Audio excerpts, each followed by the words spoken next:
Fala galera, beleza? Hoje estamos aqui com o meu amigo Lúcio. Tudo bem, Lúcio? Como é que você vai? Grande Éder, legal. Obrigado por me convidar. Tudo ótimo, Legal. graças a Deus. E como você já sabe, estamos começando aí mais um podcast, Loucademia de Empreendedores.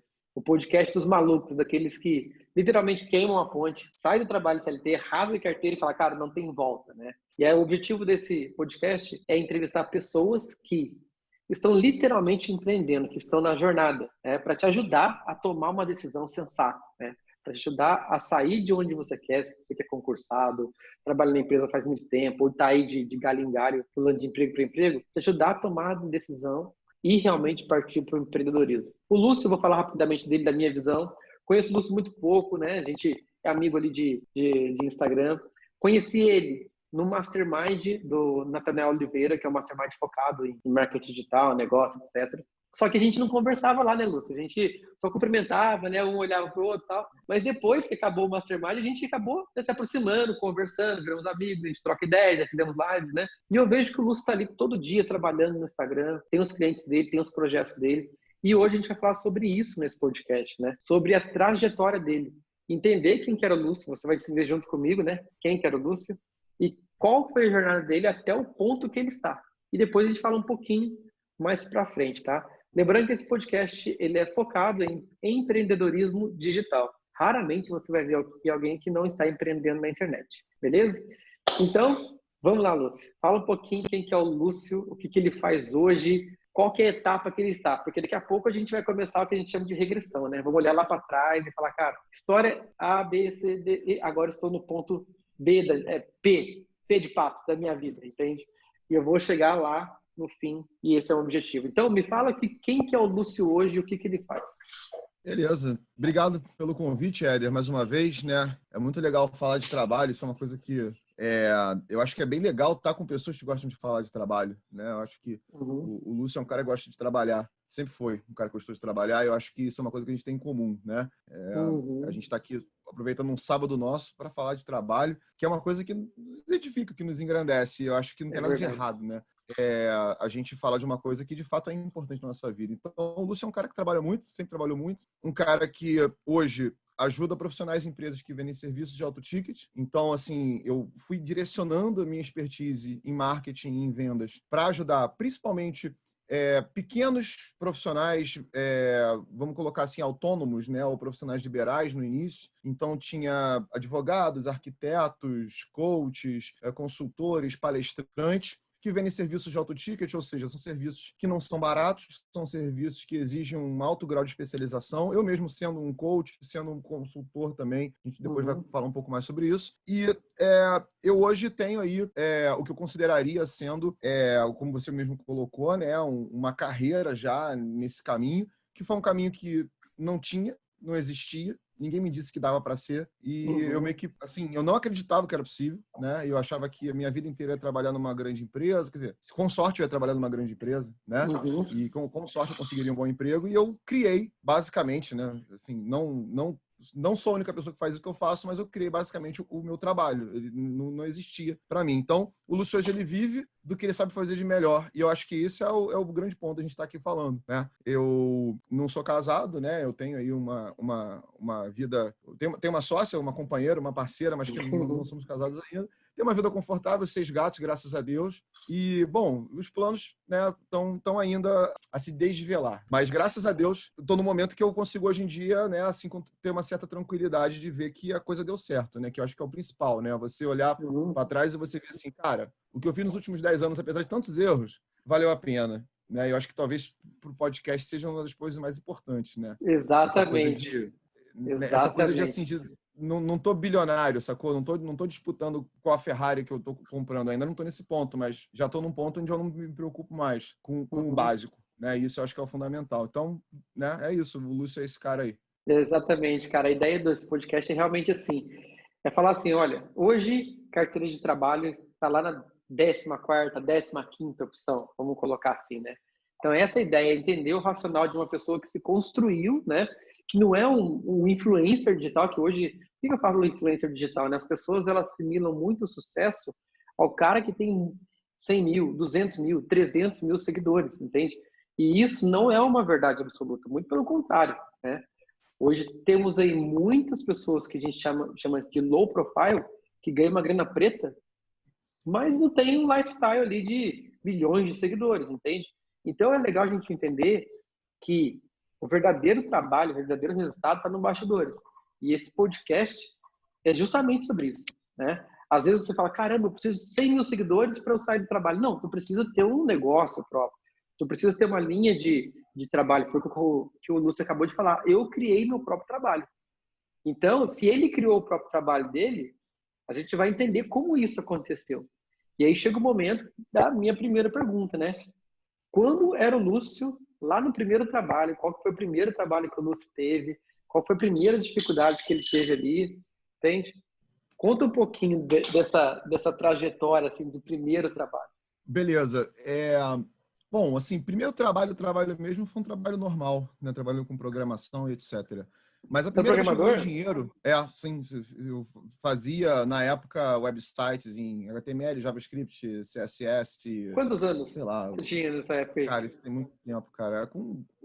Isso eu tô falando com, sei lá, 17 anos, 18 anos. Primeira vez que eu ganhei 17 anos, cara. Um trabalho. Mas, antes disso, eu tinha os meus... Como é que o pessoal fala, né? Os meus bicos, né? E eu tive... Aí, a primeira vez que eu ganhei dinheiro na vida foi trabalhando como DJ, né? Foi trabalhando como promoter de festinha também. Nessa mesma época, mais ou menos, com 15, 16 anos. Aqui no Rio de Janeiro, tinha uma boate chamada Terceiro Milênio. Eu era promoter da Matinê. Nessa época, cara, assim, para quem tá com um pouco mais de 30, deve lembrar que na época que a gente era adolescente, ainda dava para você entrar nas danceterias sem ter 18 anos, né? Era uma coisa que ainda era possível, né? Hoje em dia não é mais possível, questão de legislação, sei lá, maior controle, mas nessa época dava. Então, assim, eu era um cara da night, eu sempre gostei dessa agitação, dessa coisa. Gostei da música, principalmente, né? Eu sempre tive esse envolvimento. Então, primeiro trabalho meu foi como programador, aquela coisa normal do tipo assim, você gosta de mexer em computador? Ah, gosto. Então, beleza. Então, tem um fulano de tal, tá abrindo alguma coisa ali, não sei o que, vai lá e faz, entendeu? E foi assim que eu comecei. Mas a primeira vez que eu ganhei dinheiro foi, cara, foi com um hobby, né? E o que é interessante é que a gente vai voltar disso depois, porque é uma coisa que estava muito clara para mim que se eu trabalhasse com entretenimento, eu ganharia dinheiro. Assim, tipo, eu nunca mais trabalhei com entretenimento. Você colocou mas, isso assim, na sua cabeça, assim, que se você deixasse as pessoas felizes, você ganharia dinheiro. Ou você pensava assim? Você pensava assim desse? Cara, eu não pensava em ganhar dinheiro, sabe? Eu pensava só em fazer. E, assim, uma coisa que é interessante colocar é que eu tenho, assim, minha família inteira é de funcionário público e professor, sendo que metade dos professores são professores de escola pública. Ou seja, não é uma família que entende como funciona o dinheiro, não é uma família que vê isso, né? Então, eu cresci num ambiente onde ser promotor de boate era uma coisa que eu tinha que esconder dos meus pais, assim. A coisa de ser DJ de festinha era uma coisa que eles foram descobrir depois, porque eu comecei a comentar sobre, né, o fato de eu estar indo nas festas, estar ganhando dinheiro. Porque até então era hobby, tipo assim, eles achavam que era uma coisa do tipo, ele tá indo lá e tá se divertindo. É coisa de adolescente, e depois eu comecei a falar que eu tava assim. É coisa de adolescente, tá indo lá, aí ao invés de eu gastar meu dinheiro, eu voltava com o dinheiro das festas. Aí, tipo assim, eles se ligaram, mas assim, nunca foi uma coisa que foi bem vista, né? E de forma geral até hoje, na verdade. Mas depois a gente fala sobre isso. Esse Mas é um então ponto é isso, primeira vez importante, que eu... cara. Esse é um ponto importante porque, assim, geralmente quem está preso no trabalho hoje, ou que está fazendo algo que não gosta e que não vê sentido, é porque foi condicionado lá no passado, né? Foi condicionado de alguma forma. E geralmente são dos pais, pressão da família, né? Eu cheguei, como, né, estava te contando aqui nos bastidores, né? Eu cheguei a quase me inscrever no Senai, que é uma escola que prepara metalúrgicos. E eu desisti no dia da prova. Falei, não vou porque eu realmente não quero isso. Então, isso é uma coisa interessante, porque você foi de uma família, né, tradicional de educadores, né? Tinha tudo para fazer concurso público. Cheguei a fazer. Virar professor. Você ia fazer? Você chegou a fazer para concurso público? Fiz e passei para Petrobras. Cheguei a trabalhar uma época lá, mas assim, eu já estava com a cabeça tão... eu já tinha uma outra cabeça. Eu já tinha 20 quase 30 anos de idade. Aí minha cabeça já era outra. Tá, a gente vai chegar lá ainda. Então, você começou com as festas, os websites ali, né? Enfim, aprendia na internet mesmo, JavaScript e essas coisas? Ou fez algum curso também? Cara, eu era um cara assim, eu gosto de trabalhar. Então, assim, essa coisa de gostar de trabalhar quando você é mais novo ela costuma ser assim, eu gosto de aprender, né? E acho até que é interessante assim que existe um componente do gostar de trabalhar, gostar de aprender. Tem muita gente que se distrai com uma coisa ou com a outra, né? É legal ter os dois, mas quando eu era muito novo, eu queria aprender como o mundo funcionava. E aí, como eu gostava de mexer em computador, eu acho até que tipo meu pai provavelmente deve ter falado alguma coisa para mim, alguma coisa assim. E aí eu, assim, primeiro trabalho mesmo, assim, carteira assinada, foi tipo programando site, assim, tipo, né? Uma empresa que tinha interesse, eu me candidatei.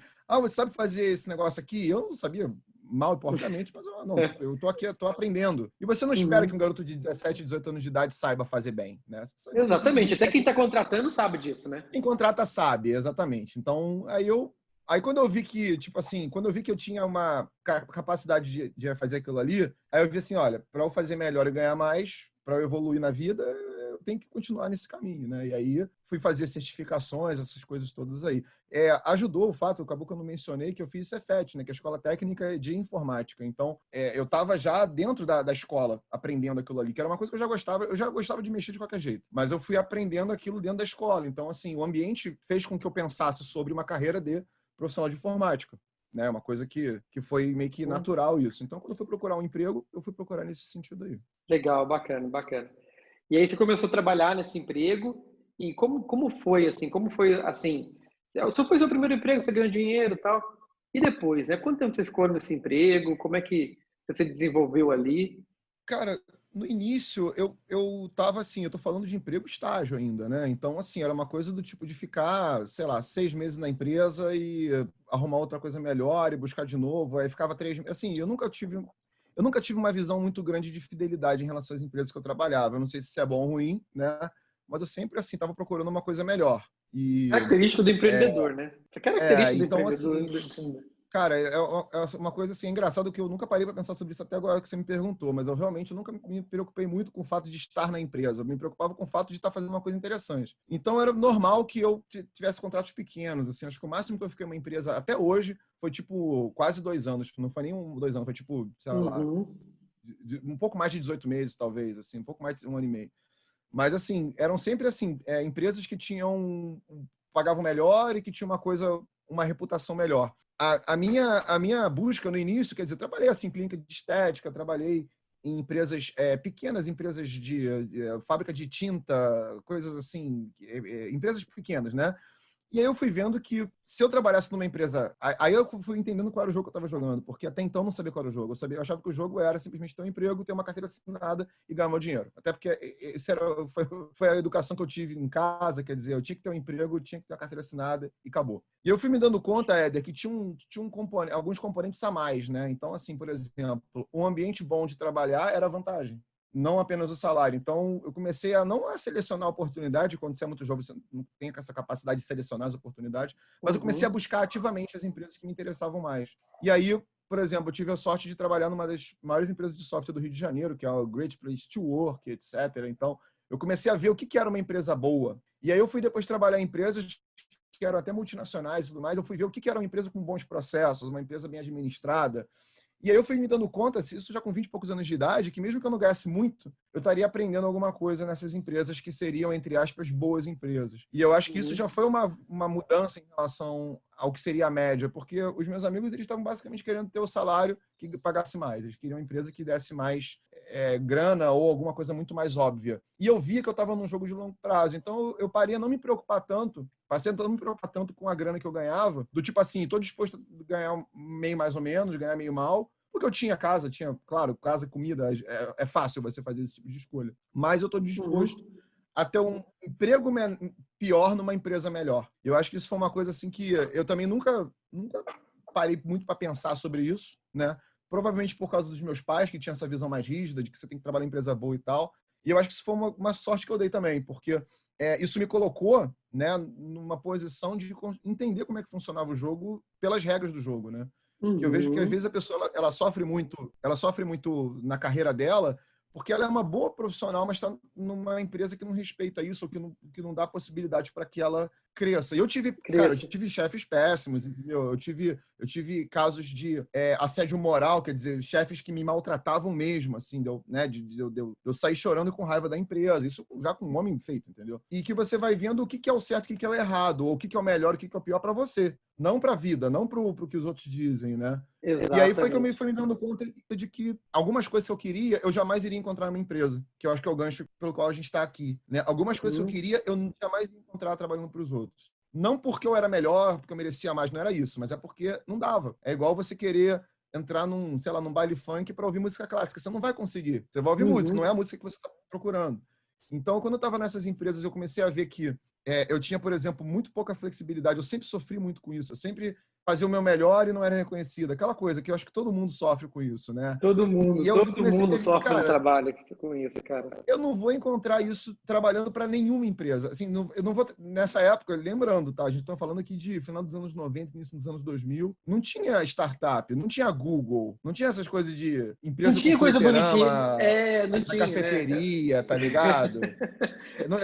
Não tinha isso, entendeu? Não tinha negócio de ficar rico trabalhando com internet. Internet era um negócio que só tinha só molecada tinha para bater papo, basicamente. ICQ, então era da época do ICQ, MSN. E-mail, entendeu? Internet era e-mail. Então, assim, você não tinha outra opção.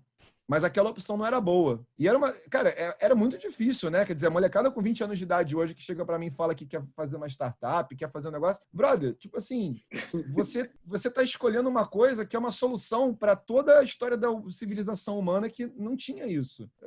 Assim, na nossa época, a gente não tinha ninguém, né? A gente regula de idade, né, Éder?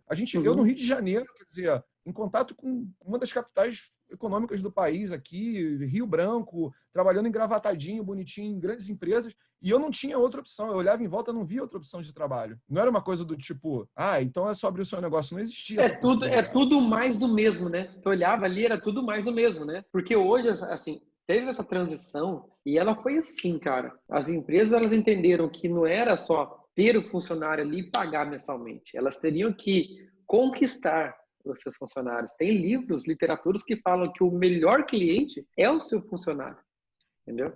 Então, essa transição, ela aconteceu assim, e foi depois dos anos 2000, cara, entende? Então, foi muito rápido. E quem ditou isso, a primeira empresa que eu lembro, assim, que eu falei, cara, essa empresa é diferente, é disruptiva e tal, foi o Twitter. Porque, na época, lá em 2010 não, vamos colocar, Twitter é 2008, eu acho. Eu lembro que 2008. Um iPhone, mais ou menos, assim. 2008. E ali, cara, foi um momento de entendimento para mim, que eu falei, opa, peraí, cara. Eu também tava nessa pegada bem parecida. Acho que a gente teve... Você contou um pedacinho e contou um pedacinho da minha história também. Porque em 2007, 2006, meados, assim, eu também trabalhava com internet, mas eu era web designer numa TV religiosa aqui na região, né? E meu sonho era trabalhar na UOL, cara. Meu sonho era trabalhar na UOL, portal UOL. Falei, cara, meu sonho é trabalhar na UOL. E aí eu comecei em evento, cheguei até em evento no Rio de Janeiro e, conheci o Twitter, cara. Foi no evento da Local Web. Eu nunca tinha ouvido falar do Twitter. No evento da Local Web, eu falei, que é isso, cara? Que empresa é essa? Nunca vi falar. Né? E olha, já tinha Twitter, mas eu não sabia. Né? Eu sabia que tinha uma rede social assim, sabe? Mas eu fui saber realmente da cultura da empresa Twitter no evento. Eu falei, cara, eu nunca vi isso. E ali virou, sabe, minha chave. Eu falei, cara, um monte de gente nova, assim, falando de empreender na internet. E o meu pensamento crítico, assim, em relação ao trabalho, ele começou a mudar, né? E vem de encontro com o que você fala, né, cara? Tu tava ali no mundo engessado, né? E você se adaptou. E muita gente até hoje não se adaptou a isso, cara.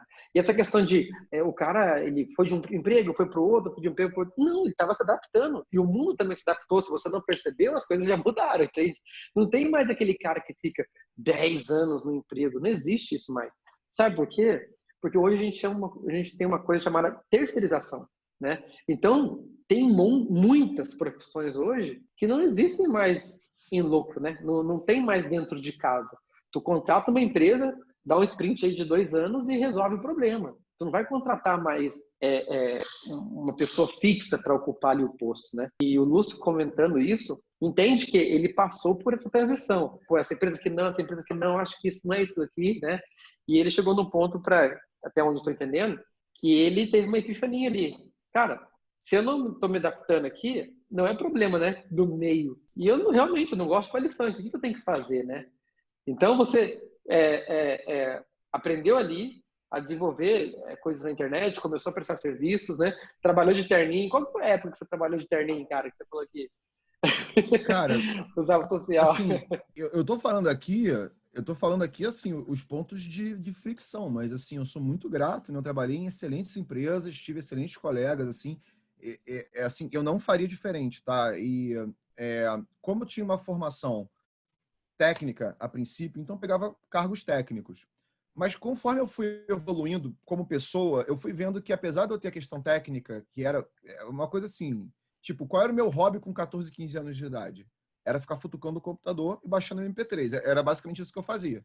E as MP3 foram para causa das noitadas, de ser DJ, de ser promotor de boate e tal. Mas era uma coisa que dava um dinheirinho. Isso eu não considero isso um emprego, né? Assim, carteira assinada, mas foi a primeira vez que eu ganhei dinheiro na vida e etc. E eu fui evoluindo, eu fui vendo que eu tinha um perfil que era um pouco diferente da média da galera técnica, e não é porque eu era diferente, porque era melhor. Eu era um cara que eu tinha uma certa capacidade com a linguagem, com a expressão, de falar, de entender, e eu comecei a encontrar pessoas que eram publicitárias, que eram pessoas da comunicação, e eu vi que eu tinha o jeito desses caras. Então, sabe quando você começa a andar com uma galera e você vê que essa galera nova é uma galera que parece mais você do que quem você já conhece, que o pessoal que você conhecia? Então, assim, essa mudança para trabalhar de terninho foi aí, porque quando eu comecei a entender que eu era um cara bom de falar, que eu era um cara bom de conversar, e assim, é bom de conversar, quer dizer, é uma coisa que eu não tentava ser bom de conversar, simplesmente eu era. Simplesmente era.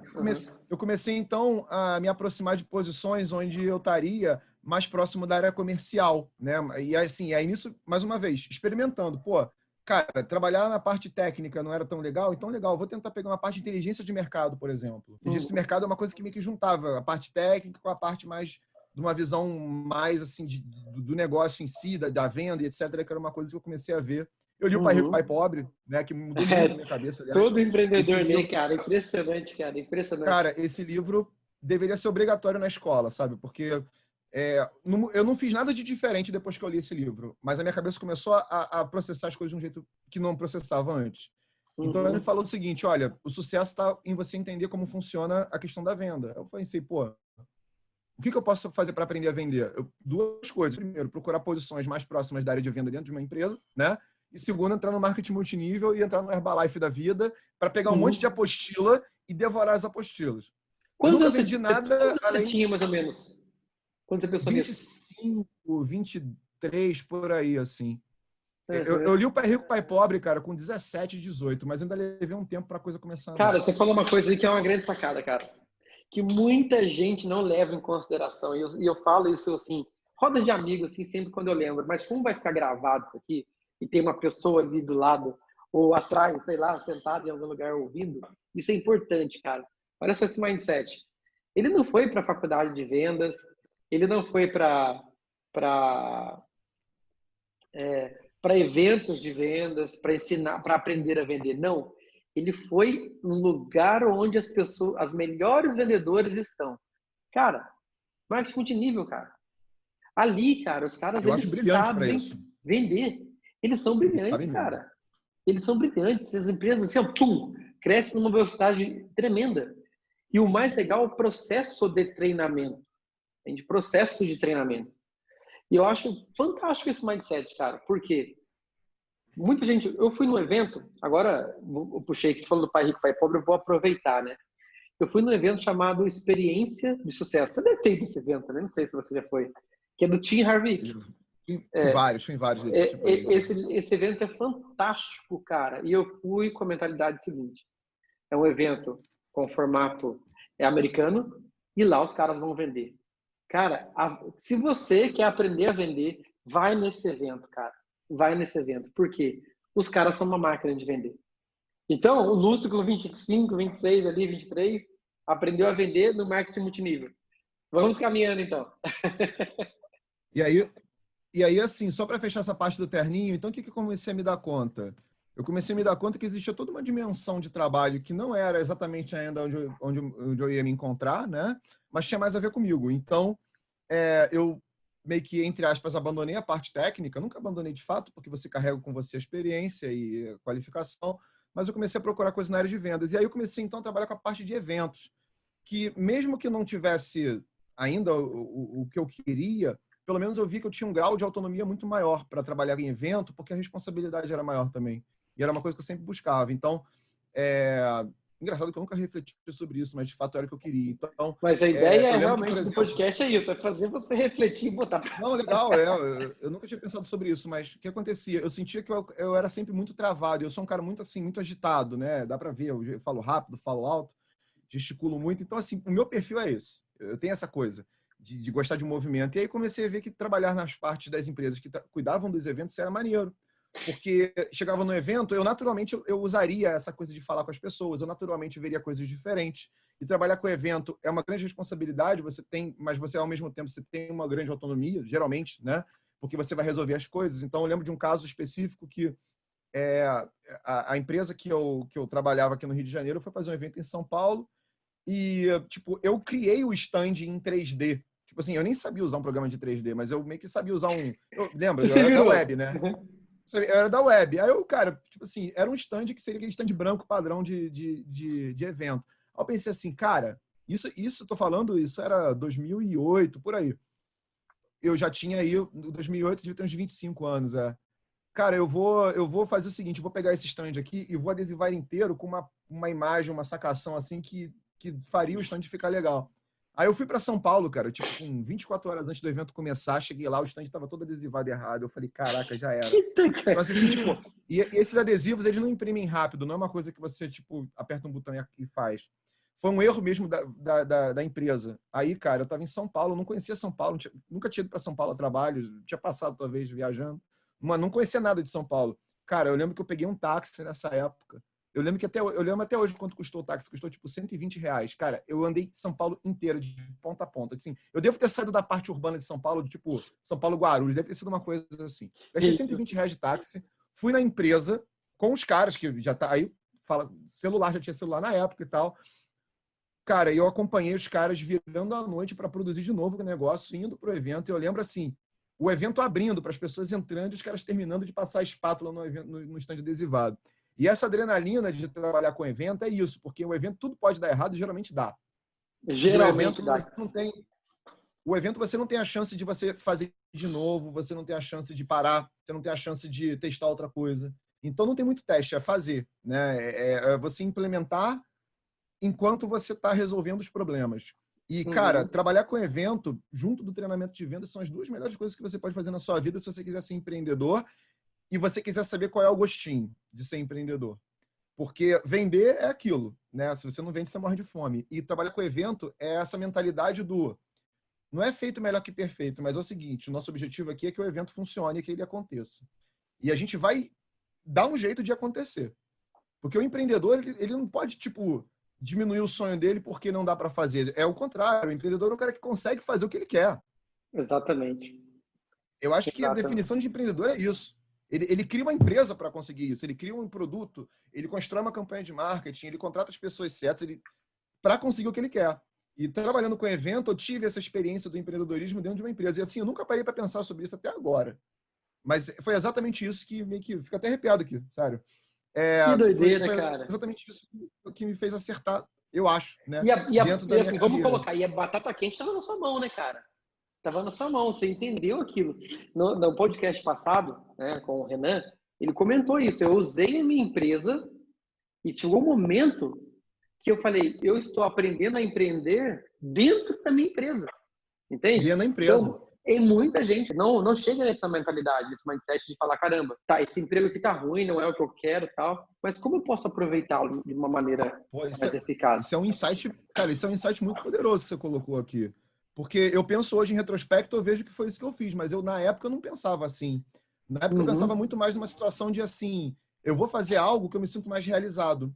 Sendo que eu me sentir mais realizado sempre foi trabalhar. assim, eu meio que, apesar de ser de uma família de funcionários públicos e professores, que não são pessoas que você vai pensar que são empreendedoras, a minha mãe, por exemplo, funcionária pública de prefeitura, de nível técnico, vinha para casa com coisas, eu falava assim, mãe, por que você está trabalhando de casa? Você não ganha hora extra? Ah, não, mas tem que fazer, tem que ficar pronto. Meu pai era um cara que, assim, ele fazia o trabalho dele, fazia pós-graduação de noite, o único carro da casa era o carro da minha mãe, ficava com ele para que ele pudesse voltar, e voltava tipo 11, aquelas pós-graduações começam às 9 da noite, termina às 11, né? E era isso, sacou? Assim, eu via minha família funcionando dessa maneira. Então, para mim, não era uma coisa ruim trabalhar muito. Não Era era, 24 horas, 24 por 7, né? O ruim para mim era fazer um negócio que, tipo, que ou eu não tivesse reconhecimento, né? Ou que eu não sentisse que valeu a pena fazer. Porque, assim, eu confesso a você, cara, quando eu tava começando, eu tinha aquela empolgação de moleque, mas, assim, essa empolgação acabava muito rápido, porque eu tava empolgado por fazer, tava empolgado por ganhar um dinheiro, por estar num ambiente novo. Passava 2, 3 meses e começava assim, caraca, eu vou ficar fazendo isso para sempre. Eu vou estar sempre fazendo uma função mecânica, né? E, sei lá, vamos supor, de carimbar um papel. Eu não quero ser o cara que carimba papel, né? E é claro que eu sabia que eu não ia ser esse cara, mas essa mudança desse paradigma de ser um carimbador para ser um cara técnico e para virar um cara que tem autonomia dentro das limitações que uma empresa te dá, eu acho que é uma chave. E se você não tem essa autonomia, você pode buscar dentro dos projetos que você está envolvido, porque sempre tem um espaço. Assim, tipo, isso é uma coisa que eu acho que, para deixar, principalmente para a galera mais nova, você sempre vai ter um espaço para autonomia. O problema é que você não é capaz, às vezes, de entender onde está esse espaço. De analisar o ambiente, então, né? De analisar o ambiente. Por exemplo, eu tive uma época, assim, adiantando bastante, só para pegar o exemplo, eu tive uma época que eu contratei uma pessoa para trabalhar para mim, né? E essa pessoa, eu pagava ela uma grana boa e tal. E assim, tipo, ela tinha autonomia para me dizer o que eu poderia fazer, porque ela via as coisas de uma maneira diferente. Então, assim, tipo, ela era minha funcionária, mas ela me dizia o que fazer. Era tipo mais uma advisor, como se fosse uma diretora, né? Eu contratei uma diretora para me dirigir. Então, assim, tipo, ela tinha autonomia para dizer para mim, olha, Lúcio, isso aqui que a gente tá fazendo agora não vai dar certo, eu vou fazer outra coisa. Porque era a função dela. Mas tinha coisa que ela tinha que fazer. Então, assim, tipo, eu lembro que chegou um momento que eu falei assim, cara, olha só, você tem toda a autonomia para escolher, para apontar as coisas, mas o que eu te pedi para fazer, você não pode deixar de fazer. E eu acho que entender essa dinâmica para um cara que é mais novo talvez seja difícil, porque sim, se você for um cara que nem eu, que não tinha muita reflexão, você vai ficar achando que o chefe está contra você. Não é. Você vai ter espaço para você mostrar o seu brilhantismo. Mas você tem que fazer o feijão com arroz. Se você não fizer o feijão com arroz, eu sou... Cara, assim, eu tô falando aqui, parece que é tudo mil maravilha, mas eu tomava esporro de chefe direto. Eu fazia muita besteira também, entendeu?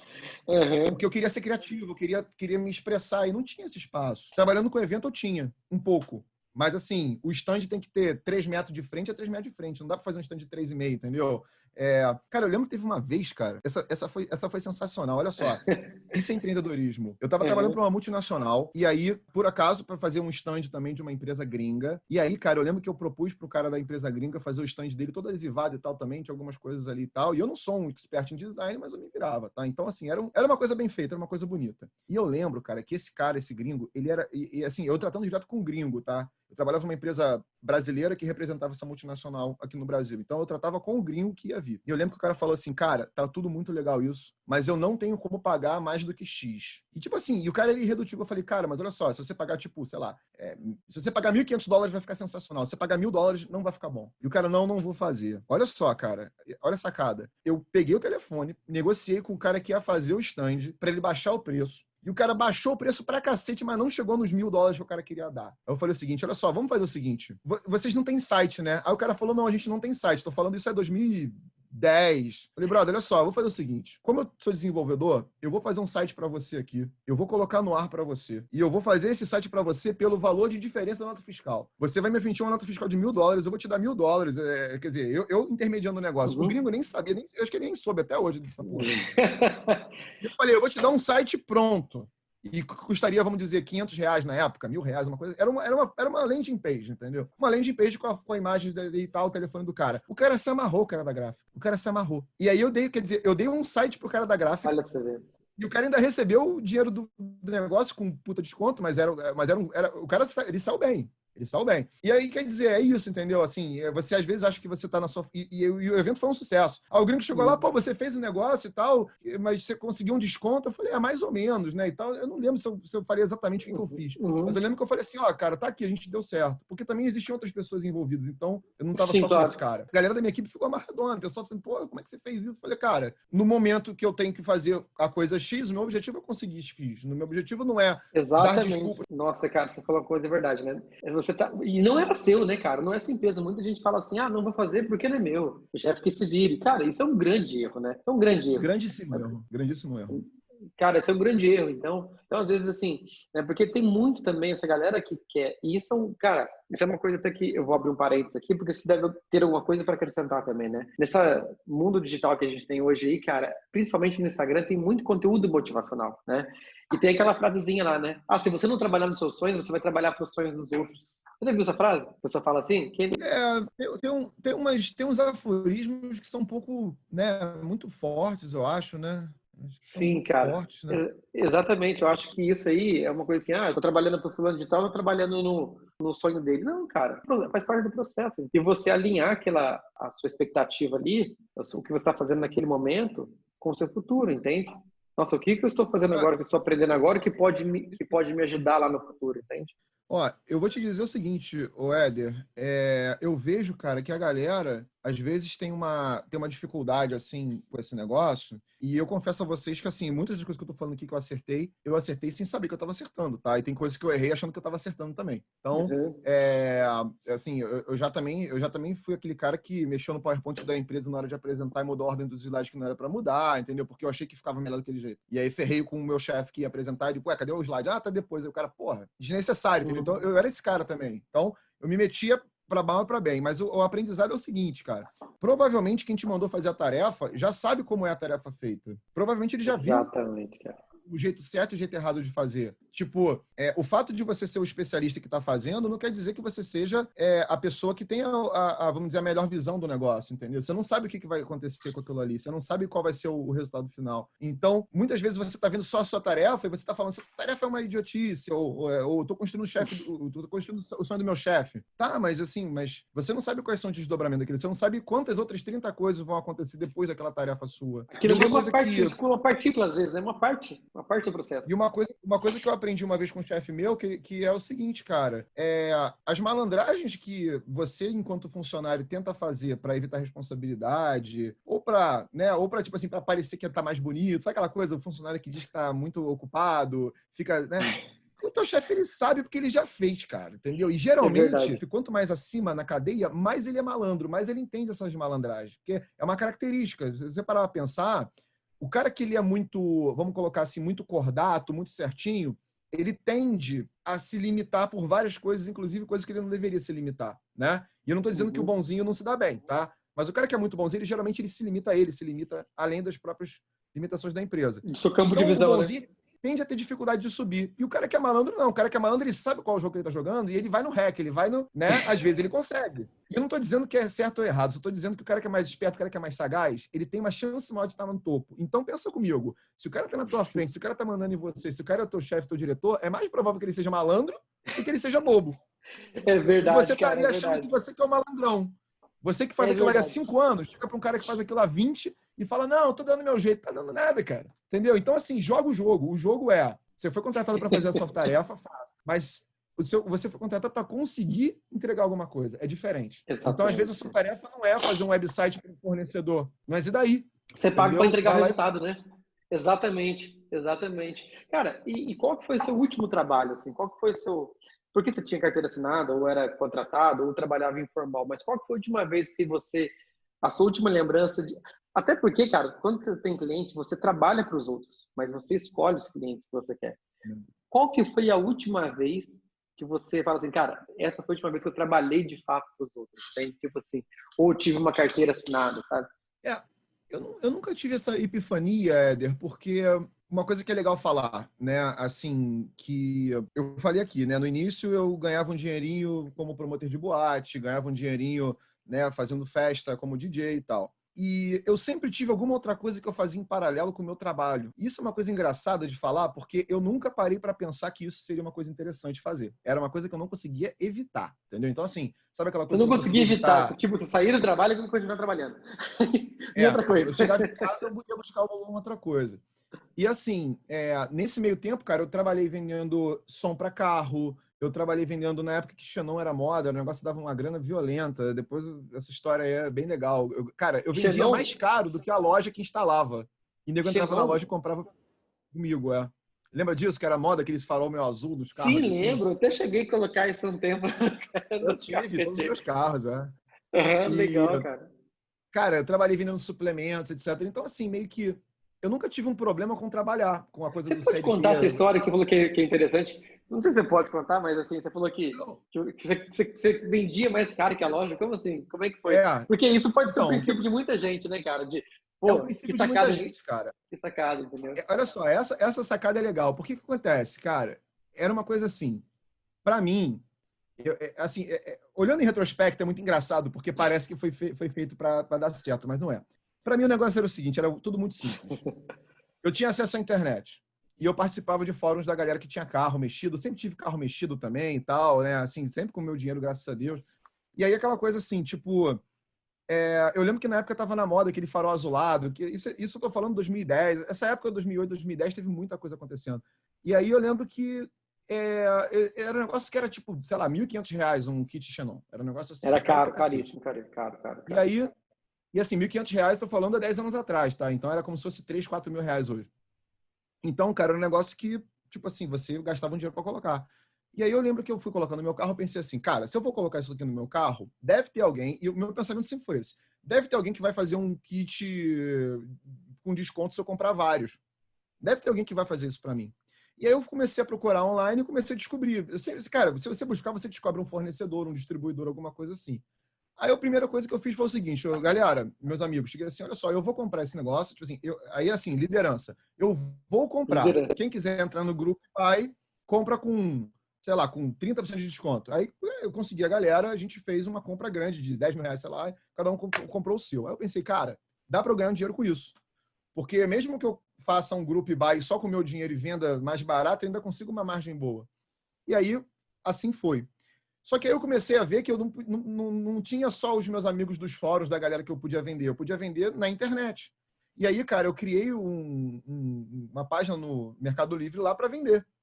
E nessa época eu nem sabia o que era copywriting. Aliás, anos depois eu continuei sem saber o que era copywriting, mas nessa época eu sabia que uma página de venda que descrevesse bem o produto ia vender bem. E aí, primeiro, o meu negócio era, eu comprava, se não me engano, pelo eBay, depois eu passei a comprar. Eu comprava pelo eBay, não era da China, não, era pelo eBay. Então, o eBay, né, o Mercado Livre americano, né, eu comprava pelo eBay, aí vinha uma caixa com 5, caixa com 10, era sempre assim, entendeu? E vinha trazendo e eu vendia. Depois eu comecei a ver que isso gerava uma série de dificuldades, porque eu tinha que encomendar, aí demorava, etc. E nessa época o conceito de dropshipping não existia, tá? É isso que eu ia falar. Então, Você estava fazendo drop. eu tava fazendo quase um drop. Mas olha só, eu fiz o dropshipping físico, foi a melhor parte. E aí chegou um ponto que eu já tinha, então, eu já tinha o quê? Uma reputação, um posicionamento, né? E eu era um cara bom de copy. E aí, quando eu vi que eu era um cara bom de copy, eu pensei o seguinte, olha só, eu posso diminuir a minha margem sem ter trabalho. E essa é uma coisa que até hoje é uma busca minha. Então, o que eu fiz? Eu comecei a pegar o kit Xenon de uma loja que era uma loja que algum amigo meu tinha me recomendado para instalar, conheci o dono da loja, sentei com ele e falei, cara, olha só, o negócio é o seguinte, eu tenho isso, eu faço isso, e eu vendo por tanto. Aqui na loja tu vende kit Xenon por quanto? Ah, eu vendo por, sei lá, vamos dizer, 1.200, eu vendi por 1.500. Aí eu falei assim, olha só, se eu vender o teu kit de 1.200 por 1.500, eu posso vender ele pela internet, você traz o cara aqui, o cara paga para você e você me volta R$ 300? Vamos supor, não era isso, não, era mais, a minha margem era bem grande. Era tipo R$ 500 de margem cada venda, era uma coisa assim. Aí o cara falou assim, beleza, então o que eu fiz? Ao invés de vender o negócio por 1.500, vamos supor que eu vendi por 1.500 e eu tinha R$ 1.000 de margem. Eu passei a vender por 1.500 tendo R$ 500 de margem, mas eu não fazia nada, eu só fazia a venda e mandava pro cara assim, ó, parabéns, você comprou o seu kit, a loja tal no Rio de Janeiro vai instalar para você. Eu só fazia isso. Irmão, Caramba, cara. E aí o mais interessante é que se o cara entrasse na loja, ele compraria por 1.200. Mas o cara comprou na internet online por 1.500. Chegava na loja, instalava e acabou, entendeu? E geralmente o cara da loja ainda vendia alguma coisa. Vendia um som, vendia sei lá o que, Cara, um que insulfito. sacada. Agora, o que você atribui a isso? Por que as pessoas compram na internet e não Dropshipping compravam? Cara, sabe o que acontece? Ah, O negócio é o seguinte, no Mercado Livre especificamente, e aqui, assim, eu não sou um especialista, tá? Então, por favor, também, eu tô falando do Mercado Livre há 10 anos atrás, então as coisas mudaram um pouco também. Primeiro, no Mercado Livre, as pessoas já estavam procurando. Então, quando a pessoa já está procurando o negócio e ela digita o nome do produto dentro de um marketplace, é uma questão basicamente de preço, descrição do produto e foto. Acho que são os três, basicamente, que você vai conseguir. Acho que não tem outra coisa que você possa fazer. Sim, sim, sim. Então, assim, no meu caso, eu fazia post patrocinado dentro do Mercado Livre. Eu lembro que foi a primeira vez que eu usei essas ferramentas de patrocínio. Então, eu fazia o patrocínio diamante, ouro, sei lá, era tipo R$ 50 por venda que eu pagava no Mercado Livre, uma coisa assim. Mas valia a pena, entendeu? E aí, era um negócio... Eu lembro que era bem caro que eu pagava, mas valia a pena, porque quando a pessoa digitava Kit Xenon Rio de Janeiro, era o primeiro lugar no Google, no Mercado Livre dentro. Eu não fazia tráfego, nem sabia que existia tráfego. Você nem E aí sabia. o cara entrava... Fazendo as coisas de experimentação, né? Fazia copy, fazia persona, era uma fazia um monte de coisa. newsletter, e era uma long sales letter, e uma coisa que a galera até hoje, às vezes, esquece de fazer no Mercado Livre, que é o seguinte: quando alguém me fazia uma pergunta no assunto, eu dava uma aula sobre o negócio. Então, assim... Cara, ninguém faz isso, cara. Ninguém faz isso. Eu dava uma aula, entendeu? Então, assim, o cara perguntava... no caso do... Olha só, tô falando de uma coisa técnica, tá? Então, no caso dos kits Xenon, tinham carros que tinham um kit Xenon que era mais azulado e um que era mais branco. E aí o nego perguntava assim, por exemplo, qual que é o melhor? Aí eu respondi, olha, o melhor se você quer dirigir na estrada à noite, com chuva e tal, é o mais branco. Se você quiser o carro chamando mais atenção e tal, é o mais azul. Por quê? Porque o azul, quando chove, ele não ilumina tão bem e tal. E isso é verdade, né? E não ilumina tão bem, porque a cor azul a gente percebe diferente pelas nossas pupilas. Era nesse nível de informação. E aí, cara, o nego ficava amarradão. O nego ficava amarradão, porque o cara, ele aprendia. Então, eu fazia quase que um inbound de marketing, que é você produzir um conteúdo maneiro, sem saber isso, né? E eu lembro que eu usei, cara, eu lembro que eu peguei quando o Mercado Livre possibilitou colocar vídeo no anúncio. Eu não sei se ainda é possível colocar vídeo no anúncio, se todos podem, se tem que pagar mais. Mas, cara, coloca vídeo no anúncio, pelo amor de Deus, porque assim, vídeo no anúncio, cara. eu pegando o kit Xenon na mão, mostrando instalado no carro, e aí botava uma trilha sonora e tal lá. Eu lembro que eu até botava aquela trilha sonora do Tiesto, In The Dark, que era a música que tocava na época. Olha, pra você ver, cara. Conhece, Éder? É clássico, In The Dark. In The Dark, brother. Essa música aí, é dessa época. Então, assim, o cara entrava na minha página do Mercado Livre, ele via assim, pô, esse cara tá falando sério. Esse cara, ele sabe o que ele tá fazendo. Esse cara, ele não é revendedor. Porque o rótulo de revenda, eu acho que é um dos rótulos mais deprimentes para uma pessoa que faz comércio online. Se você disser assim, eu sou revenda, tipo assim, para o comprador não quer dizer absolutamente nada.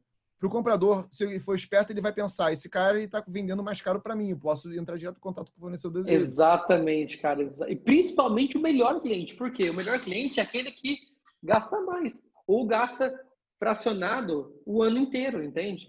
Então, se ele tá com aquela... Se você vende, por exemplo, varejão, uma coisa que é bem de consumo, que a pessoa vai precisar sempre, ou está sempre ali trocando, validando, você falar que é revenda, cara, esse posicionamento aí é ruim. E quem está falando é o Lúcio, que trabalha com produtos de alto ticket, entende? Entende? Posicionamento. Então, o revenda, você tem que tomar cuidado. Tomar cuidado, porque senão, numa dessa, o cara que tem uma grana fala, peraí, eu quero comprar 2, mas não vou comprar com ele. Entende? Até no ano passado, tem um amigo que é barbeiro, inclusive preciso lá no barbeiro também. Ele falou, cara, preciso comprar 2 cadeiras, mas a internet tá cara, venda dessa loja é cara. Fui ver o quê? Revenda. E eu tenho loja de imóvel. Não, peraí, eu vou conseguir para você, eu consigo lá contato com o fornecedor e tal. Não comprou. Entende? Então, essa questão do rótulo da revenda é complicado. E se você for revenda e precisa reposicionar, tem 2 dicas. Primeiro, seja especialista. Entregue valor para o cara. Segundo, chama o Lúcio para conversar, porque esse posicionamento tá errado. Mas o Lúcio, voltando grande. Pode falar. Não, e aí, assim, aí só para fechar essa história, o que acontecia? Cara, eu juro para você, o meu trabalho passou a ser... E assim, é muito doido, porque eu entendo totalmente a emoção que você sente quando você faz um drop, alguma coisa assim. Porque, literalmente, você cria um negócio que não exige uma estrutura grande, alguém clica de algum lugar que você não sabe de onde a pessoa veio, e a pessoa vai lá e recebe o produto, porque assim, o cara comprava, mandava para ele o link da loja e falava, olha, chegou na loja lá, você tem que dizer tal coisa. Na mesma hora mandava eu acho que nem tinha WhatsApp na época, mandava SMS pro cara da loja. SMS, e-mail. Mandava assim, ó, vai chegar o fulano de tal, o carro dele é o carro tal, ele quer o kit do modelo tal. Assim, tipo, e eu fazia esse meio de campo também. Então o cara chegava na loja, ele não tinha que descobrir o que ele... Não, ele já estava com um negócio encaminhado, entendeu? Então era quase que um take-out, né? Como a gente tem hoje, né? Que o restaurante, você já chega no restaurante, já está o prato pronto ali, entendeu? Então o cara chegava, tinha um horário marcado para ele. Então era um atendimento maneiro na Barra da Tijuca, uma loja bacana. Putz, cara, e vou falar para você, agora assim, eu acho que a gente vai ser unânime nessa nossa opinião. De 0 a 100, Quantas oportunidades dessas existem ainda, cara? Para o cara começar a empreender assim. Cara, se você quiser fazer isso hoje, você consegue, cara. você pode fazer isso agora. Você pode fazer isso agora. Assim, tipo, cara, a gente tá indo por um caminho muito legal aqui. Eu vou fazer um desafio para você que está aqui agora vendo a gente, ouvindo a gente, que é o seguinte. Tá ferrado? Você tem que estar querendo, mas você tá ferrado, tá mal de grana, tá quebrado, ou você quer dar um presente para tua mulher, ou tu quer comprar um carro novo, tu quer viajar, sabe o que você faz? Você faz o seguinte. Procura no teu celular quem tem um comércio, quem tem uma loja, quem tem algo que venda algo para alguém. O pessoal que está no teu celular, que é teu amigo, esquece eles por enquanto, tá? Quem tem um comércio, quem tem uma loja, por exemplo, o Éder tem aí, né, a empresa dele, sei lá, procura alguém que você conheça que tem uma empresa. Chega para esse cara e fala o seguinte: quanto você me dá se eu te ajudar a fazer uma venda? A pergunta é essa. Quanto você me dá se eu te ajudar a fazer uma venda? Eu nunca vi um empresário recusar venda. Eu nunca vi. Cara, nenhum.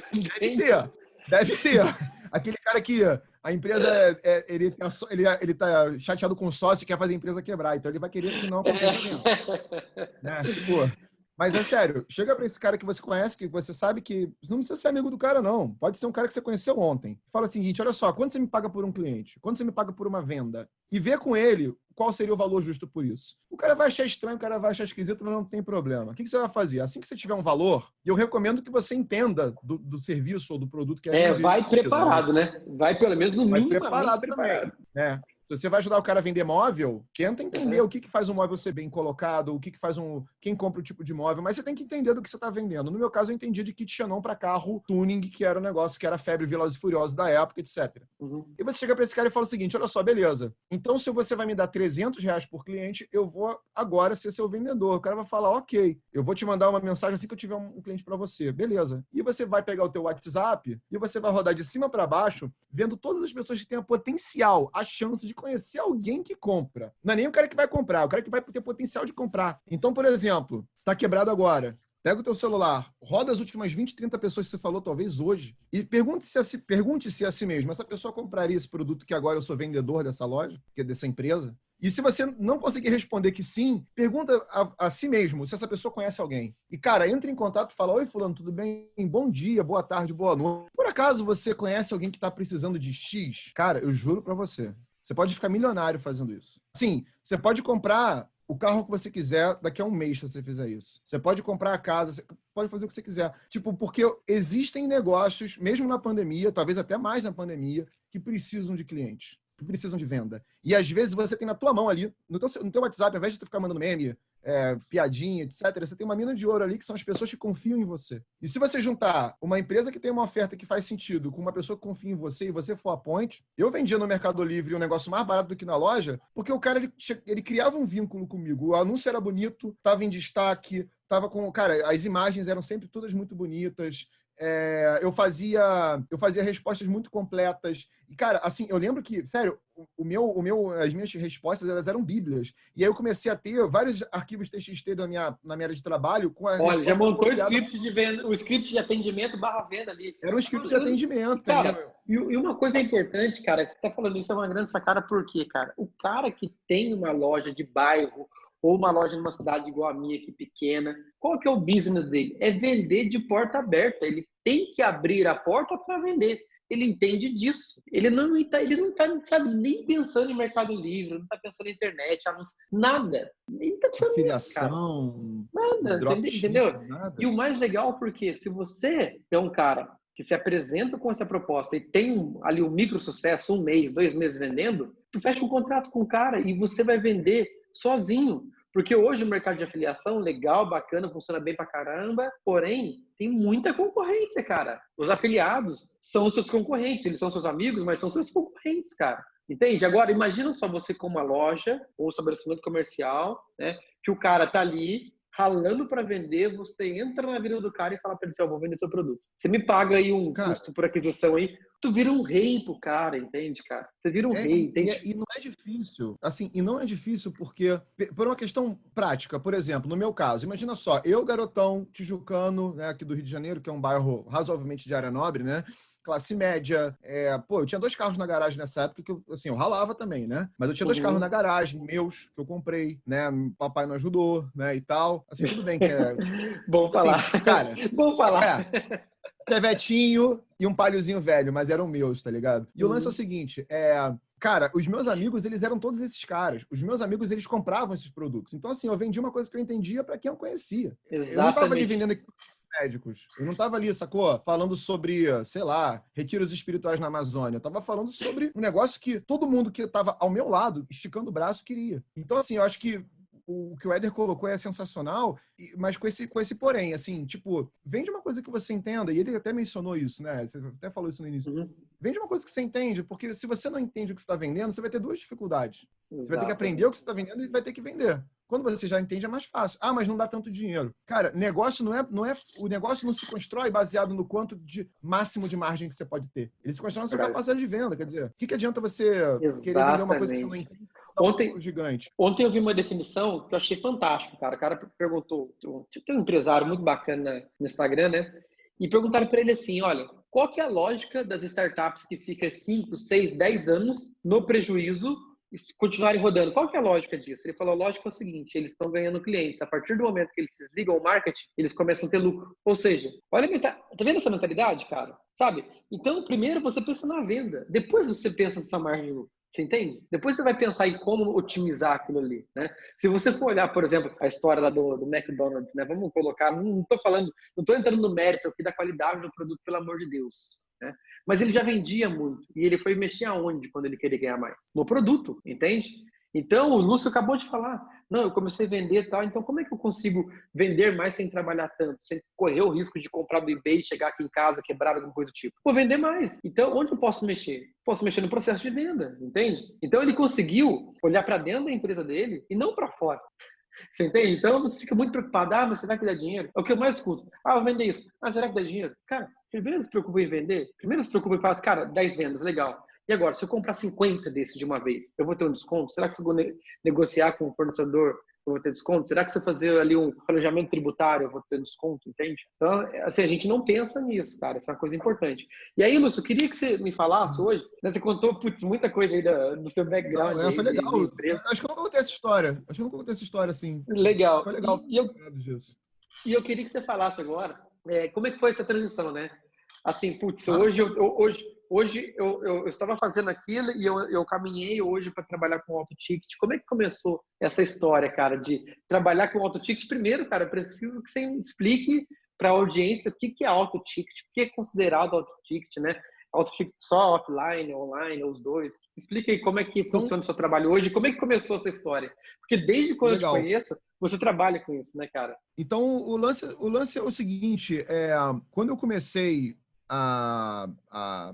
Perdão, deixa eu voltar um pouquinho. Quando eu tava com esse negócio aí de Xenon e tal, tava dando dinheiro e tal, eu não lembro exatamente qual foi o motivo, mas eu acho que o mercado começou a ser inundado de kits chineses que chegavam muito mais baratos e tal, então a coisa começou a ficar menos... Também saiu de moda, né? A coisa vai saindo de moda e tal. Sim. Eu meio que eu fui largando isso. Detalhe, eu tinha um emprego nessa época, então, assim, era muito doido, porque eu ficava numa tensão, assim, durante o expediente, que se fizesse pergunta e tal, e era uma coisa até meio difícil de disfarçar. Eu lembro, eu não cheguei a ter problema, mas eu lembro que eu fiquei um pouco incomodado em determinado momento, né? Mas beleza, a coisa passou. E aí eu lembro que eu passei por uma fase que foi... Eu tive um certo burnout mesmo, né? Eu passei por questões pessoais e tal. E aí, nessas questões pessoais, eu tive uma depressão e tudo mais. É aquela coisa, aí abandona a faculdade, fica trancado em casa. Graças a Deus, tem uma família maravilhosa que me apoiou pra caramba e tal. Aí, um dia, cara, assim, né, morando com minha mãe, um dia minha mãe chega pra mim e fala assim, você tá trancado há não sei quantos dias nesse quarto, eu vou te levar no médico agora. E foi assim, tipo, me levou no psiquiatra. E aí, assim, a coisa resolveu-se, né? Ao longo de um tempo, um ano e meio, uma coisa assim, que para melhorar. E foi muito do nada, porque, assim, de um dia pro outro, eu fui demitido, perdi a namorada, etc. Então, deu tudo errado junto, né? E aí eu entrei nesse processo. Acho que todo mundo passa por isso de maneira maior ou pior em torno dos 30 anos de idade. Sim. Todo mundo já teve uma... Tipo assim... quebrei, né? E não quebrei Sim, sim, financeiramente. emocionalmente. Quebrou emocionalmente, sim. Sim, isso também, já passei por isso também, cara. Isso é absolutamente Eu acho que normal. A pessoa que fala assim, caramba, eu estou com 40 anos e nunca tive é, um problema psicológico. Pô, vai tomar no cu, cara. Desculpa o linguajar. Isso não viveu. então, é isso, cara. E eu acho que faz parte, inclusive, porque a gente vai ficando mais maduro e a gente vai começando a medir as Exato. coisas de uma maneira um pouco mais completa, né? Porque a gente mede as coisas quando a gente é mais novo, muito assim, o dinheiro que dá, o dinheiro que não dá e tal. E quando a gente fica mais maduro, a gente É a vê régua, né? outras, Ela fica aquela outras reguinha, coisas. né? Exatamente. Acho que a régua se torna maior, a gente começa a medir outras coisas, a gente começa a ficar insatisfeito com tudo e tal. Mas é um motivo para você melhorar. E aí o que aconteceu? Nesse processo eu engordei muito. E aí, do nada, cara, melhorando, né? Melhorando a minha vida. Eu fiz assim, ó, plaque, 2 meses, perdi 15 quilos. No que eu fiz isso, eu comecei a atrair uma galera que, como é que você faz isso e tal, blá, blá, blá. E eu já tinha uma experiência de vender suplementos, então a coisa meio que foi se Caramba, juntando. cara. E aí, quando eu vi, eu tinha virado coach de emagrecimento. A história resumida é essa. Você E aí, dentro do você já coach... foi coach de emagrecimento, cara. E aí, cara, no meio disso aí, Porra do céu. cara, Como eu eu fiz de imaginaria tudo, tô isso? falando sério. Eu fiz muita coisa. Não, Se eu porque eu começar a ainda falar, quero ouvir. Eu quero ouvir a história, como você fala, como você aprendeu a falar inglês fluente. Eu quero ouvir essa história ainda. Porque um dia eu vi você cara, traduzindo, tradução simultânea. Eu falei, que o Lúcio é, está fazendo? tradução simultânea Cara, isso do é o Tony santo, Robbins. Tony é Robbins o de santo Graziosi, é. grau, né? É o santo grau da fluência, é a tradução Pra caramba. simultânea, cara. Quero ouvir isso ainda. Bom, beleza, vamos seguindo aqui. Mas aí, assim, Uhum. o lance foi coach de emagrecimento, porque eu já tinha uma... Cara, assim, aquela coisa, eu tinha, pra mim, um entendimento do que eu tinha que comer. Eu já tinha sido aquele bombadinho da galera e tal, então eu sempre fui um cara de geração saúde. Então eu tinha mais uma vez, era uma coisa que eu entendia, tá? E assim, fazer uma coisa que você entende é muito importante, muito importante. Te dá uma segurança, te dá uma Exatamente, cara, tranquilidade, te ajuda exatamente. a viver melhor, né? Eu acho que fazer o que você não sabe é possível, mas é muito mais possível fazer o que você já sabe ou fazer uma coisa que você já está acostumado. E aí o que aconteceu? Eu comecei a ajudar as pessoas assim, dica de motivação mesmo, entendeu?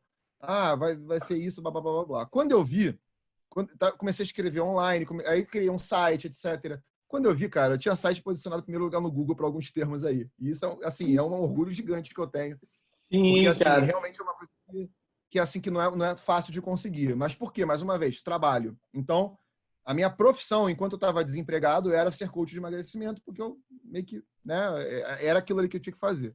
Dentro disso, eu comecei a ver que você podia ganhar dinheiro fazendo uma consultoria, que seria um Skypezinho, uma coisa igual a isso aqui, ou você podia vender um projeto, um plano, você podia vender um programa de coaching. Um programa de coaching, R$3.000, R$5.000. Aí Sim, eu cara. pensei assim, cara, Exata.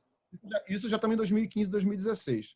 Aí eu pensei assim, cara, esse negócio aqui dá dinheiro, cara. Que eu fazia isso, olha só, veja bem. Eu Cara, fazia na época isso eu porque eu vendi gostava. emagrecimento, cara. Na época eu vendi emagrecimento como afiliado. Nessa E eu época era fazia, bombado, cara. Era bombado, vendia bombado. muito, cara. Vendia muito, Vendia muito, vendia-se muito, muito. muito, muito. Tinha muita demanda e pouca gente oferecendo. E aí, Sim. o que aconteceu? Eu me dei conta, então, que a grana estava em vender o pacote, não em vender uma assessoria, uma consultoria, o que seja, né?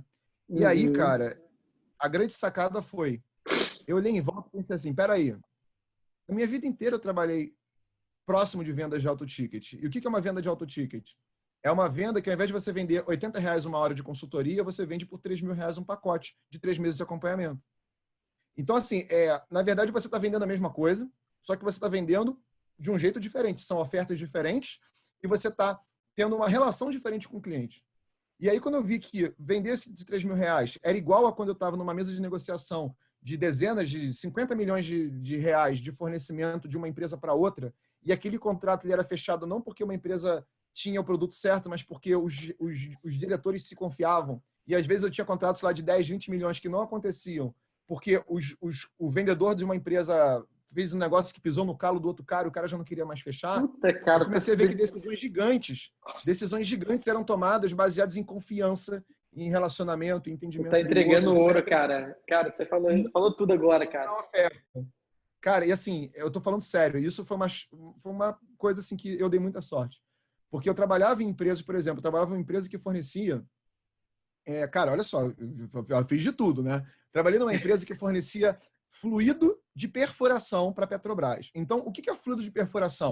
Que Sabe quando isso, você cara? bota uma máquina para furar e você joga uma aguinha, joga um óleo para que ela não esquente muito. Já deve ter visto isso, fazendo isso. Já. Um poço de petróleo é assim, só que o negócio tem 3 quilômetros de profundidade, um negócio desse tamanho aqui assim, e você tem que jogar ali, você joga argila, você joga um monte de coisa misturada na água para que aquilo ali meio que lubrifique e tenha outras propriedades também.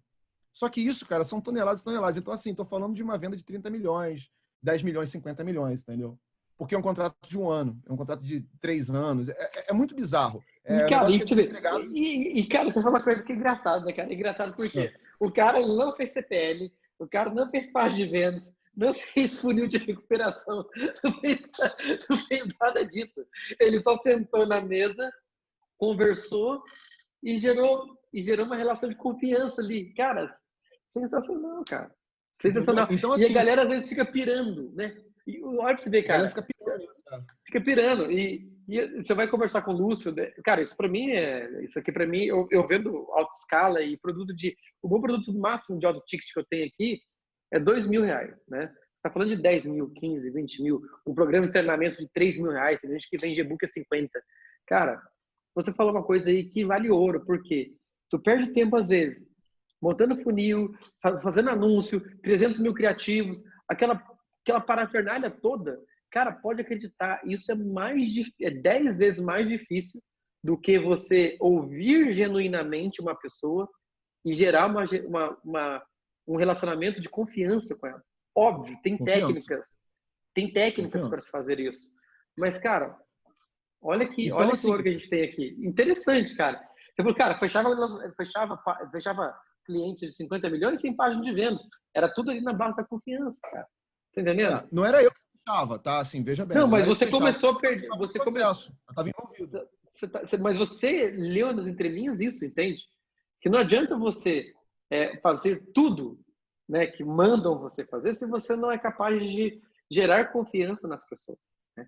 Gerar confiança, exatamente. E aí o que aconteceu? Essa dinâmica era uma dinâmica que eu participava porque, mais uma vez, lembra que eu tinha esse perfil mais de comunicador e tal, cheguei a fazer publicidade na faculdade e tal, e eu estava sempre então nessa área que era entre a parte técnica e o comercial, estava sempre por ali. E eu comecei a ver que eu era um cara bom, por exemplo, em relatórios. E como você é um cara bom em relatório, você vai falar direto com a diretoria, com a gerência, é quase que um atalho. Se você for um cara bom de relatório, quem vai ler o teu relatório vai ser o diretor, vai ser o gerente, vai ser o dono da empresa. Então, assim, se você é um cara que quer chegar perto desses caras, quer ter contato com eles, fique bom em relatório. Assim, é uma das coisas. É o que eles leem, né? Eles não vão abrir o teu Excel e olhar. Eles vão querer que você diga para eles o que tem que ser olhado.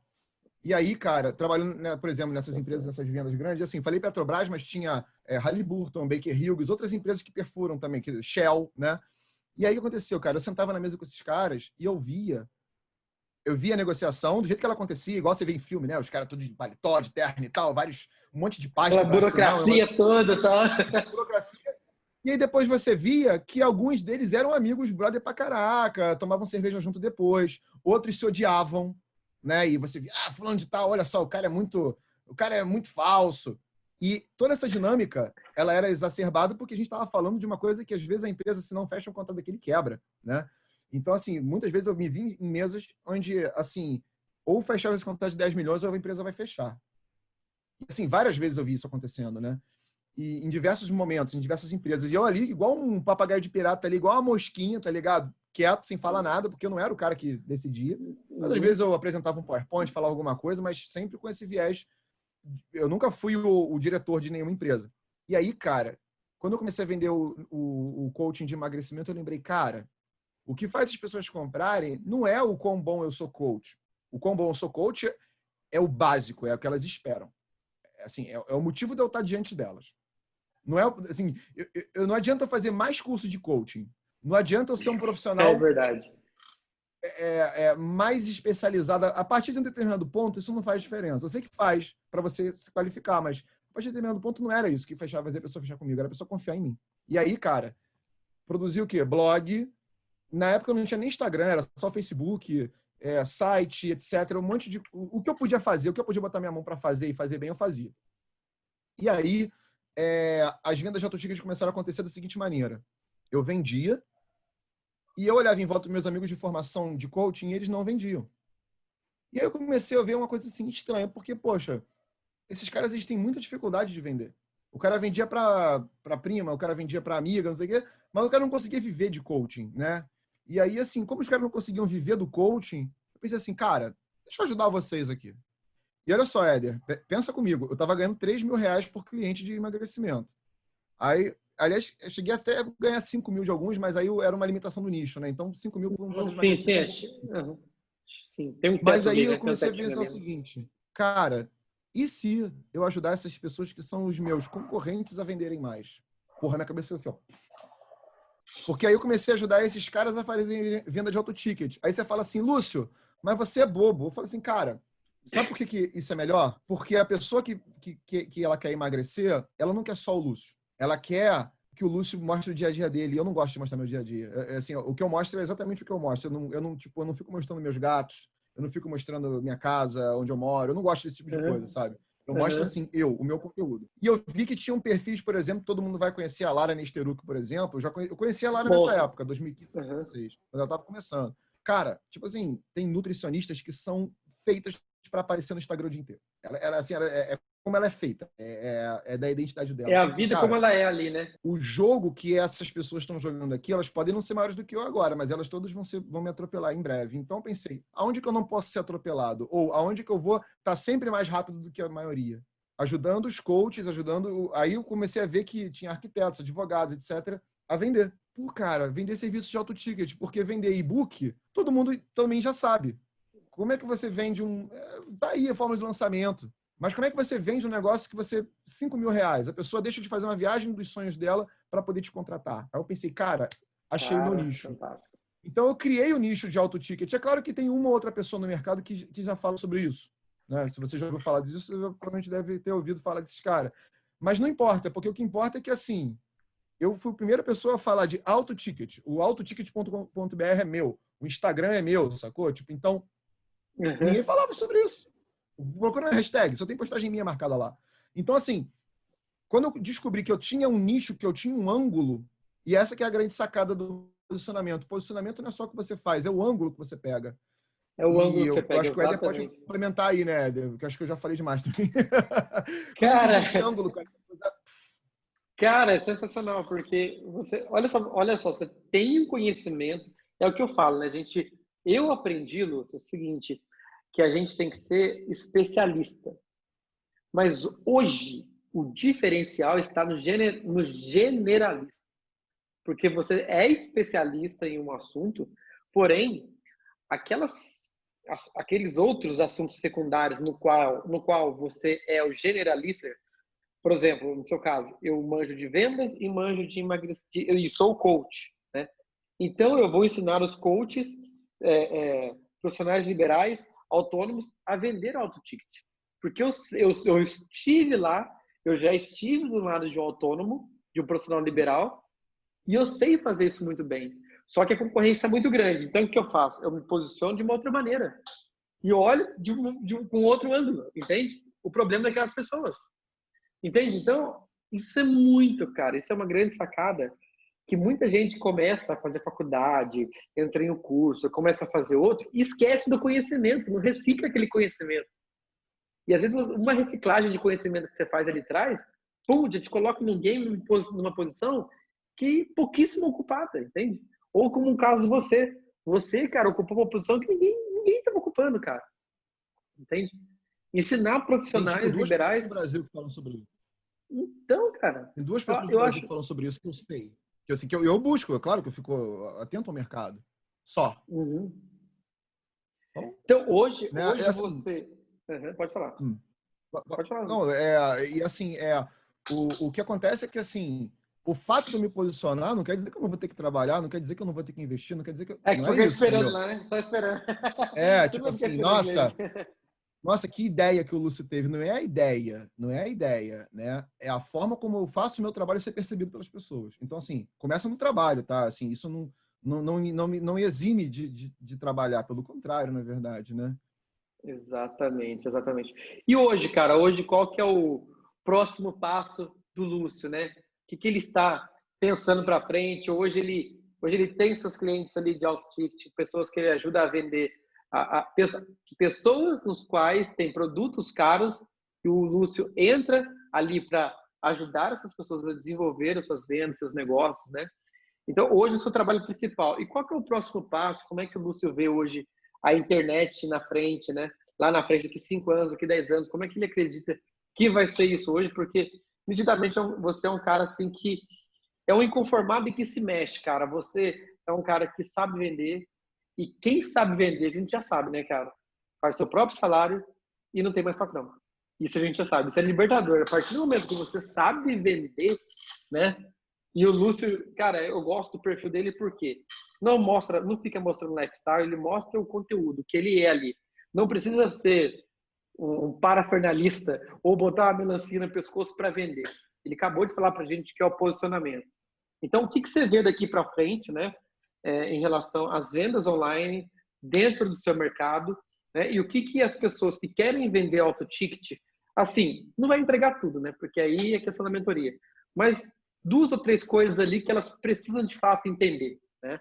Então, eu tenho, por exemplo, ali, eu sou um esteticista ou eu sou uma dermatologista e eu tenho produtos ali de 5, 7, 8 mil reais.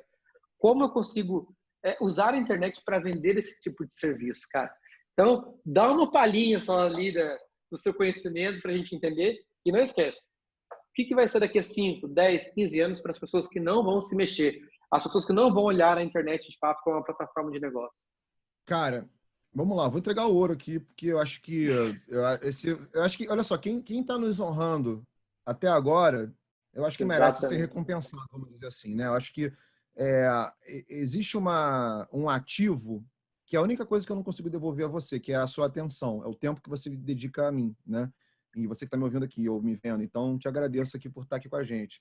Eu posso te devolver todo o resto, mas o seu tempo eu não posso devolver. O Então, eu tempo é quero honrar o seu verdade. tempo aqui. Então, é o seguinte, o que é uma venda de auto-ticket em relação a uma venda normal? Uma venda normal é o seguinte, a pessoa ela pensa, eu preciso de algo, tá aqui o produto, e ela olha e fala assim, ok, eu vou comprar, ou ok, eu vou procurar outro mais barato. Geralmente são essas duas opções que a pessoa vai ter, se ela precisa. Se ela não precisa, ela às vezes vai olhar o produto e vai falar assim, olha, eu nem queria comprar, mas está tão baratinho, ou essa oferta ela tem algum tipo de atrativo específico, eu vou comprar sim, eu não estou precisando agora, mas eu já vou comprar porque é legal. Então é aquela coisa da compra por impulso. A venda de auto-ticket, por definição, ela não vai ser uma venda por impulso, ela vai ser uma venda consultiva, tá?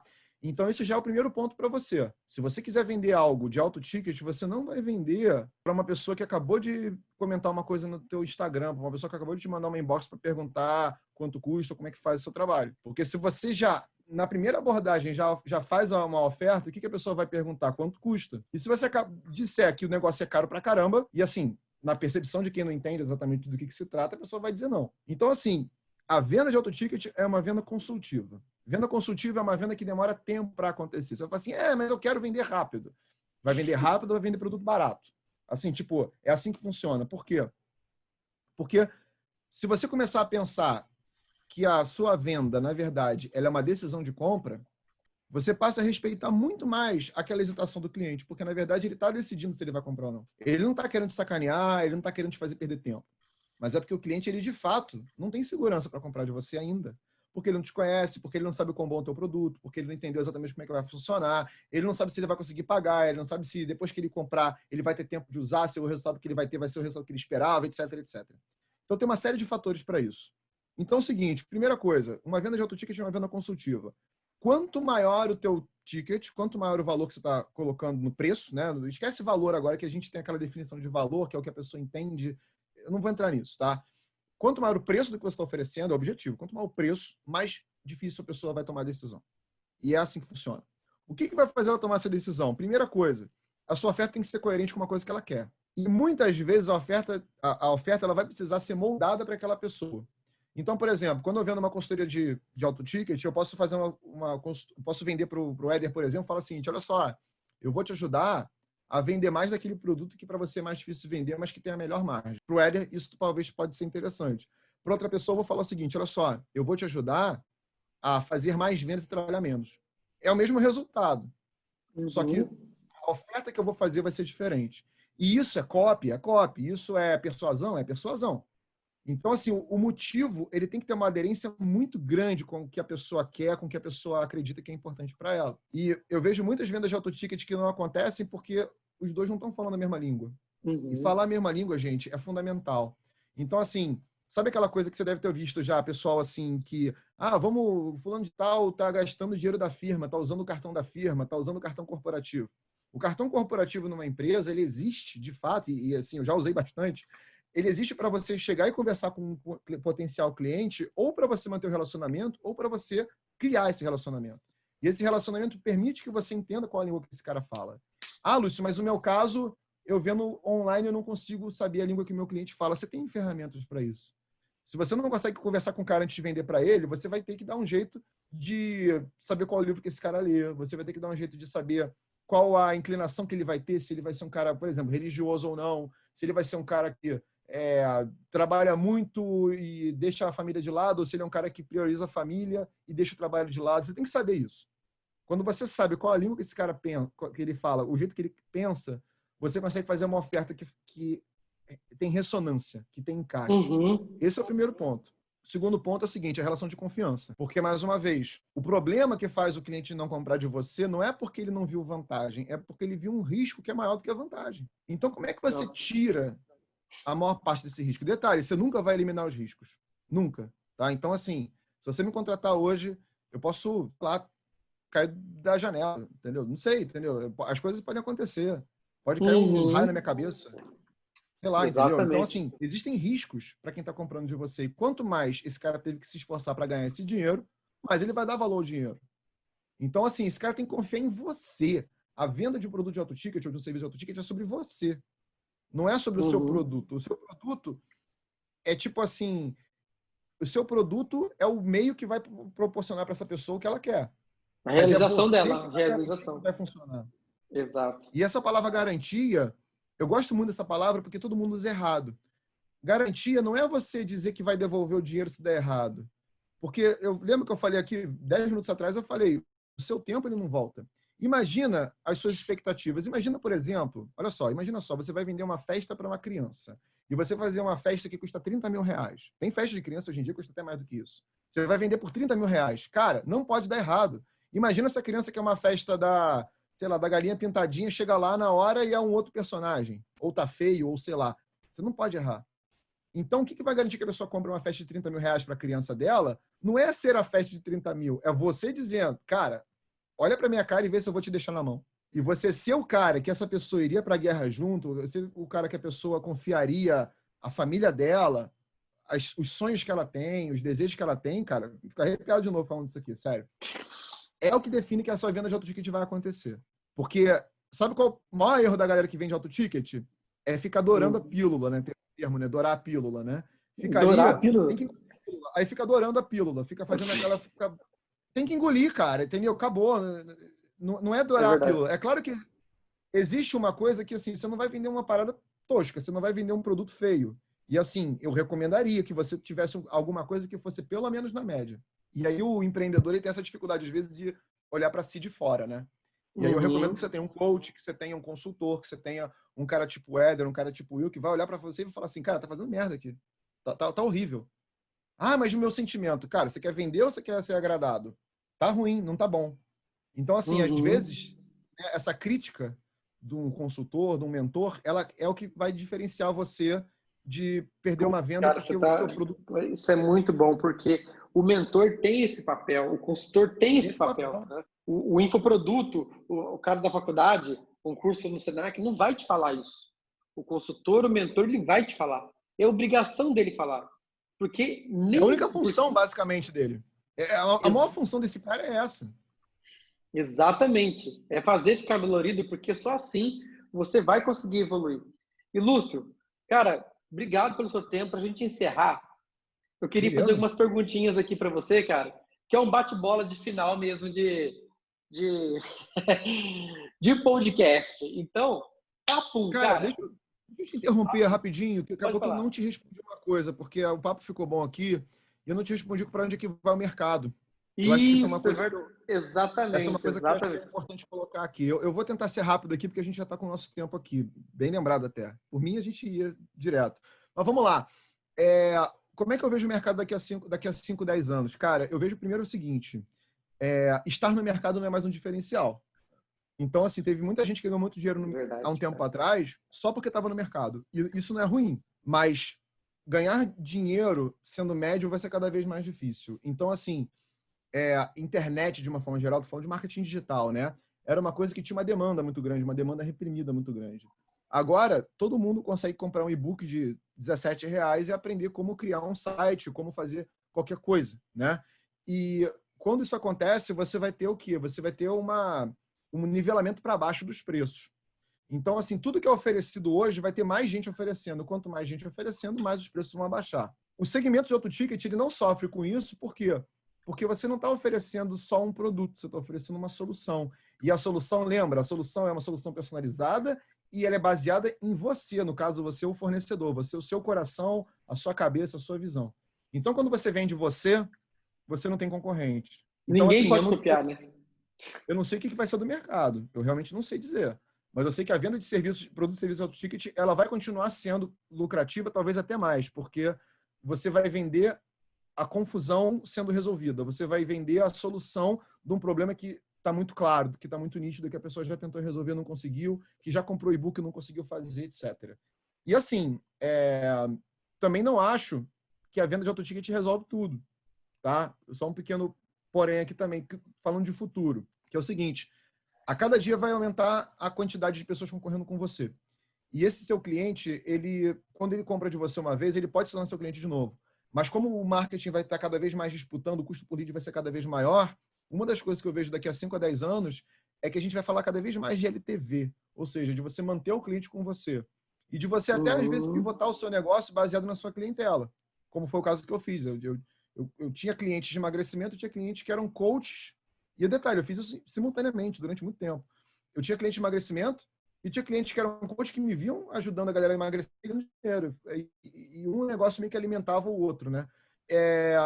E eu mudei o meu negócio baseado na maior quantidade, na maior demografia, na maior oportunidade que eu tinha. Então, eu acho que, para a gente fechar aqui, tá? E você entrar nas suas perguntas, eu vejo que ficar preso ao modelo de negócio é uma grande perda de tempo. Acho que o posicionamento ele tende a se manter, mas o modelo de negócio ele vai ser cada vez menos relevante. Não porque o modelo de negócio não é importante, mas porque você vai começar a ver que vai mudar a forma das pessoas enxergarem o que você faz, e aí você vai ter um cliente que vai comprar de você uma vez, e esse cara vai comprar outra coisa de alguém que oferece, porque você não está oferecendo. Então você vai querer mudar esse modelo de negócio também.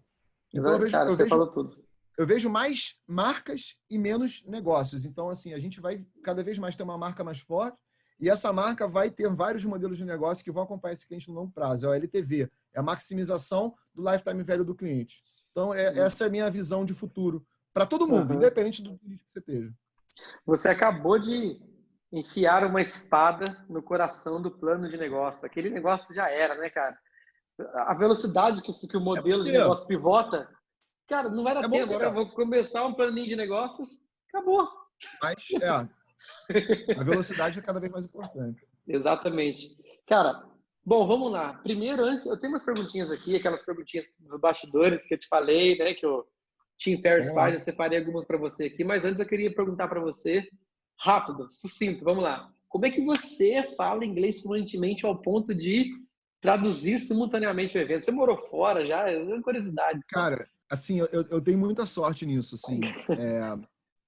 O livro que eu li quando eu saí da depressão, o livro que mudou a minha vida, assim, junto de Pai Rico, Pai Pobre, é um livro chamado Invista em Seus Pontos Fortes. Você deve ter visto já esse livro em algum lugar. Já, sim. Esse livro tem um teste, né? E você descobre quais são os seus pontos eu fortes. tenho aqui em casa. Minha esposa tem, Então, já fez. Esse livro... Descubra seus pontos fortes. Isso. Descubra, e não é invista, descubra, tá certo. Descubra. Então, esse livro é o seguinte, cara. Ele fala que a gente nasce com tendências, a gente nasce com potencialidades. E a gente pode ser bom em tudo, só que vai ser muito mais difícil para a gente ser bom nas coisas que a gente começa sendo ruim. E a gente consegue ser excelente nas coisas que a gente já nasce sendo bom. E eu tenho uma sorte, que é uma loteria, que eu sou um cara que gosta de falar. Eu tenho essa coisa da articulação, deve ter ficado nítido aqui. E como eu gosto de falar, eu acho que eu devo ter algum chip na minha cabeça que processa a linguagem bem. Então, assim, tipo, eu não consigo te dizer o que eu fiz de diferente. Agora, o que me constituiu para ser um cara que fala inglês bem? Primeira coisa, gostar. Segunda coisa, ser um cara curioso que precisava falar inglês bem. Então, assim, eu não apenas gostava, mas eu precisava, porque na minha época, na nossa época, né, videogame era tudo em inglês. Websites, internet era tudo em inglês. Computador era tudo em inglês. Então, assim, eu lembro que eu trabalhava em multinacional, o Windows era em inglês, o Office era em inglês, entendeu? Então, assim, coisas simples do dia a dia. O meu celular, até hoje, ele é em inglês aqui. Se você abrir o meu celular aqui, ele tá tudo em inglês aqui, a configuração dele aqui. Então, assim, eu acho que é uma mistura de gostar, ser bom, é a coisa do Ikigai, né? De você juntar tudo ali numa coisa só. Mas é gostar, ser bom e ter necessidade.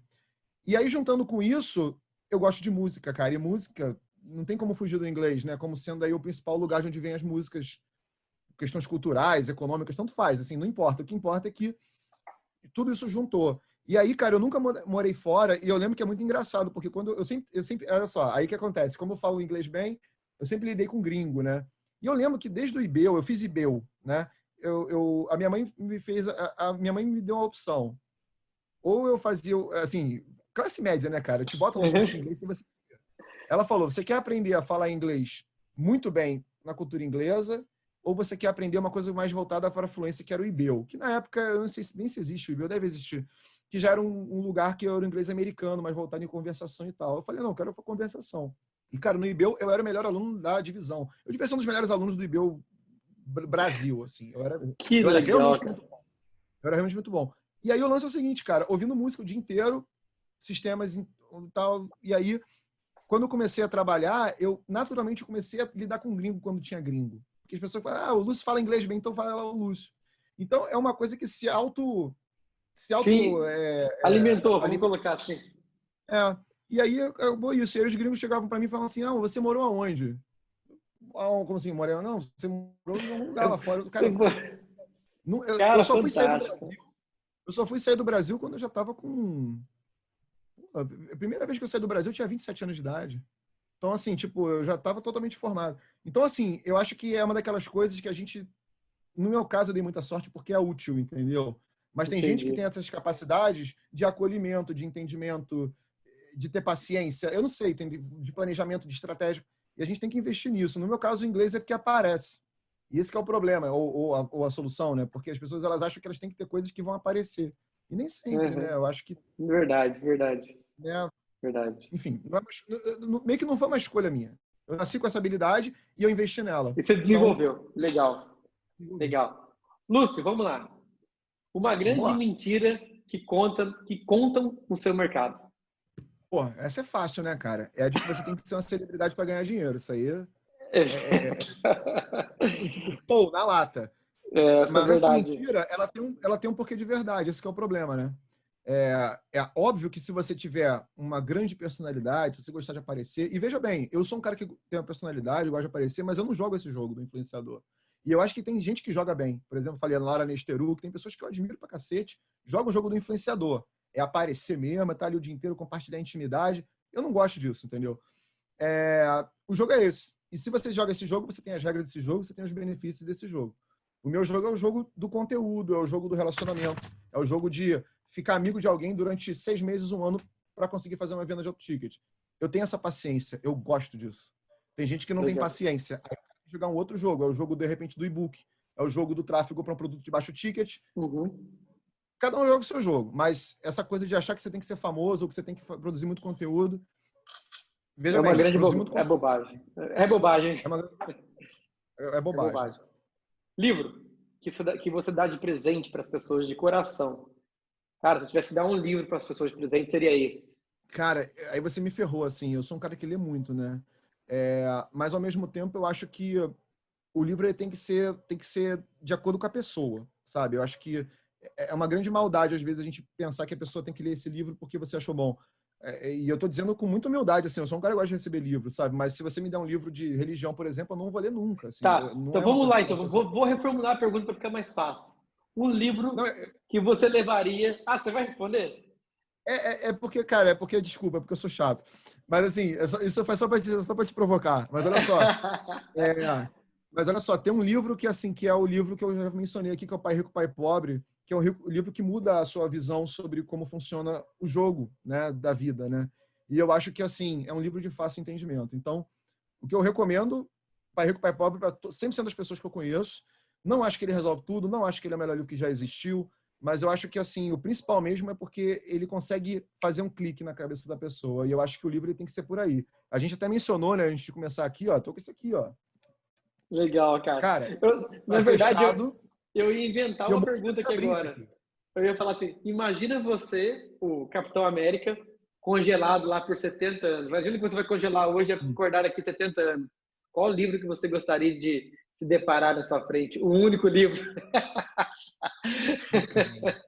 Meu Você Deus, vê, cara. essa foi difícil, né, cara? Perdeu todo o Cara, essa é muito conhecimento. difícil. Daqui lá na... Você pensa nessa daí. Cara, olha, assim, eu juro pra você, Éder, essa é difícil, eu não sei responder, mas eu posso te dizer o que eu faria. Eu procuraria alguém que tá na minha frente e perguntaria para ele qual livro que eu deveria ler. Ah, legal. Boa, boa, Então, boa, assim, boa. você me colocou numa situação ruim aqui, mas é isso. Então, assim, eu perguntaria, eu procuraria uma pessoa para me ajudar. Para Assim, te eu acho que, inclusive, ajudar. pessoas são importantes de forma geral. Com certeza. Filme. Filme que te marcou muito, assim, cara, esse filme aprendi muito, esse filme virou minha cabeça, Cara, sei lá. Vi um mundo olha, diferente, filme. eu amo o Christopher Nolan, então eu vou colocar Interestelar, mesmo sendo um dos filmes que o pessoal menos gosta dele. Interestelar é um Interestelar. filme fantástico porque ele é um filme de ficção científica que não é sobre ficção científica, é sobre amor, né? E é uma coisa que assim que me emociona até porque é uma coisa que eu demorei muito na minha vida para descobrir como funciona. Então, assim, Interestelar, essa cara. coisa de você ver a... Cara, o Interestelar é um filme muito bonito. E eu recomendo que se você teve dificuldade de assistir, você que está me vendo aqui, ouvindo, você tente ler sobre esse filme para você depois entender, porque não é um filme de ficção científica, é sobre ficção científica. Assim como os outros dele, A Origem, que são sempre brilhantes também. Então, Christopher Nolan, Interestelar. Show de bola. Pessoa que mais te inspira, cara? Uma pessoa que te inspira, assim. Você falou de pessoas importantes, né? Então fala uma que te inspira, Não, assim. não. Cara, eu vou dizer que é o meu pai, né? Assim, um cara que só foi abrir a própria empresa depois que ele viu que os filhos já estavam em escola pública, que ele podia abrir mão, né, de um emprego estável para poder fazer o que ele sempre quis fazer desde cedo. É um cara que nunca deu um passo em falso, um cara que sempre, não vou dizer que sempre acertou, mas um cara que sempre pisou com segurança no que fazia. Me deu muito trabalho, tive uma relação muito difícil com ele a vida inteira, tá vivo ele, graças a Deus, a gente hoje em dia se dá bem, mas é um cara que, assim, que não deixou eu desistir das coisas, entendeu? Isso é muito importante. Bacana. Eu vejo muitos adultos que desistem das coisas só porque tá difícil, cara. E ele me provou isso na prática que não é assim que funciona. Bacana. Acho que tá velho, né? Para fazer as coisas, né? Bom, Lúcio daqui 10 anos. Eu vejo que, assim, primeiro eu vou ter que começar a diminuir o ritmo, né? Porque eu tô com um ritmo muito alto, né? Eu sou um cara, assim, eu sou agitado desse jeito, normalmente. O meu dia a Férias, dia. férias nunca fez parte da sua vida, né? 30 Cara, dias eu de tirei férias. férias. Eu lembro. Eu tirei férias. Teve uma vez, ano passado, que eu tirei férias e assim, eu falei, cara, eu vou ficar 6 meses sem fazer absolutamente nada.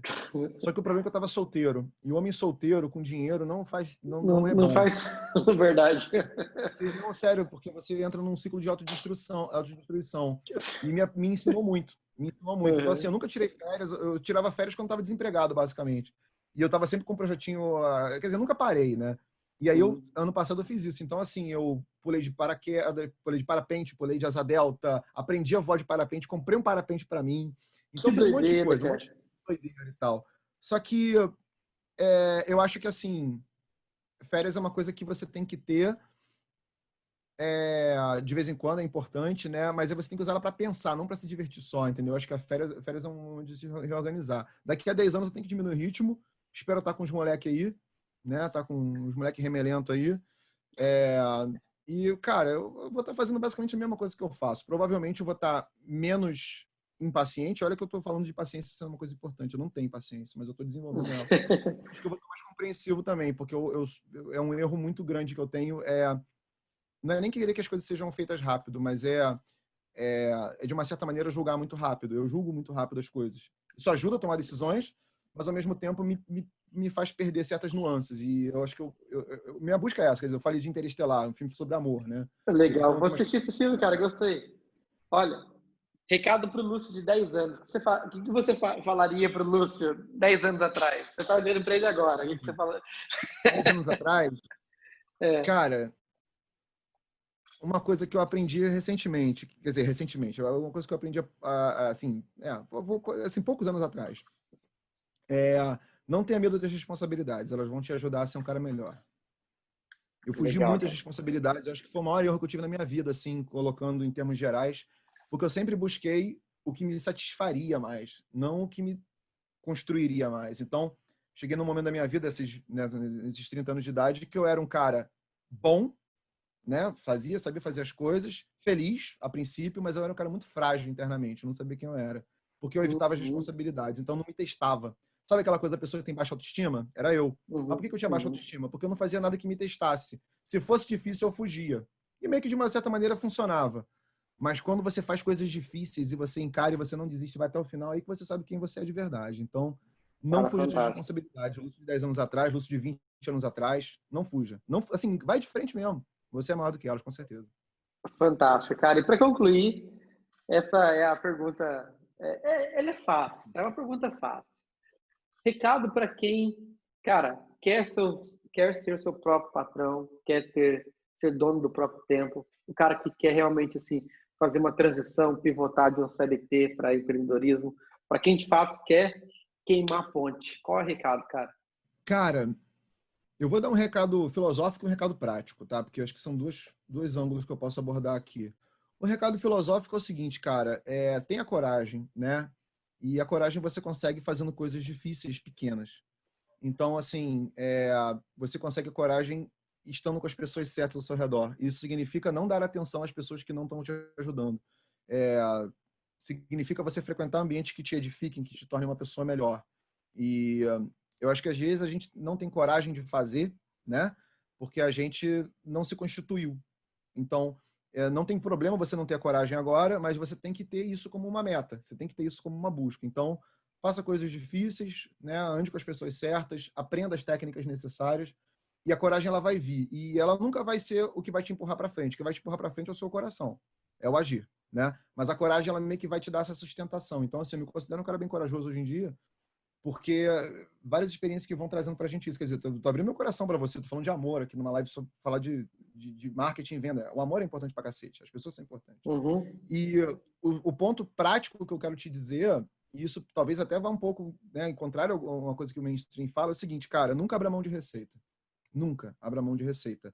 Você só pode abrir mão de receita se você tiver 100% de certeza da receita do outro lado da ponte. Por quê? Eu já fiz isso várias vezes. É aquela coisa de ser o corajoso também, porque tem isso também. Eu vou ser corajoso pra caramba, eu vou jogar na cara de todo mundo. Beleza. Aí você passa 6 meses na merda, porque você tá desesperado, você não sabe como é que você vai pagar o seu almoço. Então, assim, a mentalidade do empreendedor, ela funciona melhor, independente, tá, de onde você vem. Se você souber que a tua comida está garantida, que teus filhos vão ter o plano de saúde deles pago, que a tua casa tu não vai ser despejado. Se você fizer as doideiras só porque você tem coragem, ou só porque você não tem o que perder, que era o meu caso, basicamente, eu solteiro, né, ganhando uma grana boa e tal, eu vou fazer uma doideira. Você vai ficar numa situação que a mentalidade de escassez pega você e aí você vai começar a pensar em curto prazo. Aí você está ferrado.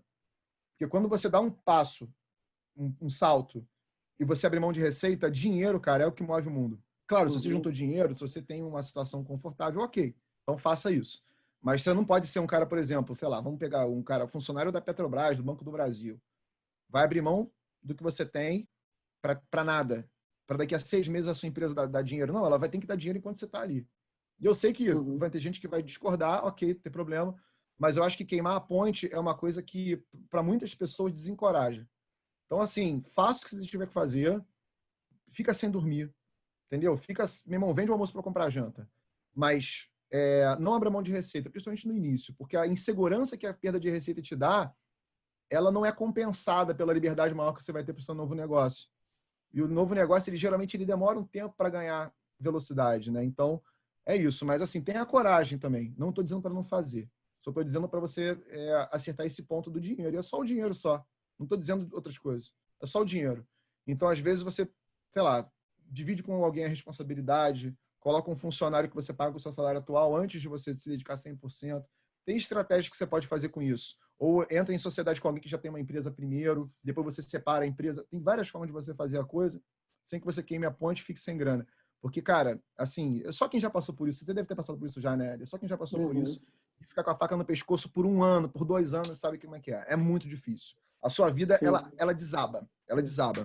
Sim, E e a não parte recomendo só. financeira, cara, é uma coisa complicada, porque é onde você tá sozinho quando você vai empreender, por mais que tem pessoas que estão te apoiando, você tá com a responsabilidade nos ombros, né?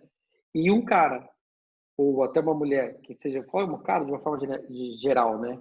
Que está tentando empreender e está com uma montanha de dívida nas costas, ou preocupado como vai ser o dia de amanhã, a chance que ele volte rapidamente para o emprego pior do que ele estava é muito grande. E acontece depressão, tristeza, cabeça girando. Cara, esse foi um dos melhores conselhos que eu já escutei sobre queimar a ponte, sabe? Eu acho fantástica a ideia. É muito bonita a ideia, né? Mas na prática, Na muito prática, difícil. na Na prática, prática é muito difícil. melhor você ter 2, 3, 4 turnos do que realmente assim, cara. Vamos colocar assim, trocar o certo pelo duvidoso, cara. É realmente assim, dá para você fazer a transição, você vai ter que comer o pão que o diabo amassou durante um tempo aí. Mas esse é o preço da liberdade, né, É cara? o preço. É o É o preço. preço. E assim, e se você olhar em volta, todo mundo está pagando. Eu estou pagando, o Éder está pagando. Estamos aqui sábado falando de trabalho. Tudo bem, a gente gosta. Exatamente. Mas é A gente gosta. trabalho. A gente podia estar com a nossa família. A Exatamente. gente está aqui, entendeu? Então, Exatamente. é por aí. É você realmente, tá, assim... Cara, se você me permite colocar uma coisa a mais, assim, eu não vou falar mais Pode? nada, mas isso aqui Fique à vontade. Fique à vontade, por favor. é que a gente vive numa época que fala-se muito sobre autoconhecimento, né? Mas existe uma coisa muito mais importante, talvez, até do que o autoconhecimento e que é mais acessível. Porque assim, o meu perfil é tal e tal. Isso é legal você saber. Mas é legal você saber como é que você está hoje. Então, por exemplo, eu estou aqui, eu estou agitado, porque você está me perguntando aqui e tal. Então, eu estou de bom humor, eu estou aqui abrindo meu coração para você e tal. Então, isso é um ponto legal, mas vai ter um dia que eu não vou estar assim. E eu preciso ser capaz de dizer não para uma entrevista como essa se eu não tiver bom para responder, entendeu? E eu preciso ser capaz de dizer sim para uma coisa que me dá medo, mas que eu estou num dia bom. Então, essa percepção, quando você está com dinheiro, cara, irmão, é outra coisa. Eu fiz até o sinal da cruz sem querer, engraçado, né? Mas é um negócio que, É sabe, você fica verdade. muito mal. É Eu fiz sem verdade, querer, foi cara. engraçado. Na hora que eu fiz, eu me dei Sim, sim, conta. é Então, assim, é muito difícil. É muito difícil mesmo, assim, verdade. cara. E, assim, dinheiro acaba com o teu relacionamento, acaba com a tua autoestima, a falta dele, né? Acaba com a tua autoestima, acaba com você, com a sua saúde, porque, cara, eu já comi mal por não ter dinheiro pra comer. Então, assim, sabe, é um negócio que realmente não te faz bem.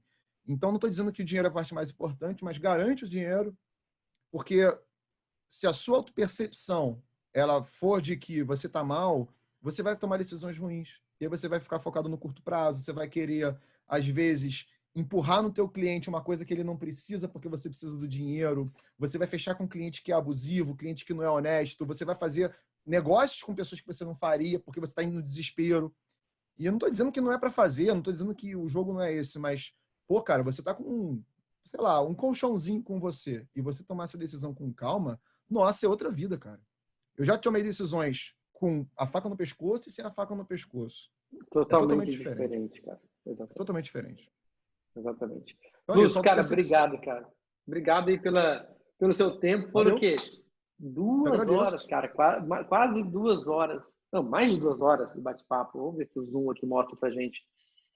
Aqui não tá mostrando, mas, cara, foi um bate-papo muito legal. Eu não marquei É, não, ba... mas foi legal, foi ótimo.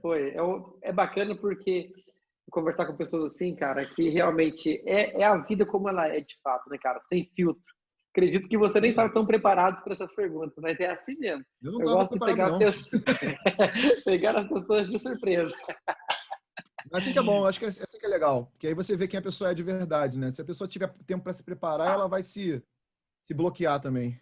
É Tá verdade, é ótimo, Guilherme. verdade. Obrigado pelo convite aí. Te agradeço bastante mesmo. Cara, Foi eu bom que para mim agradeço também. o seu tempo. Foi muito bom. E é isso, gente.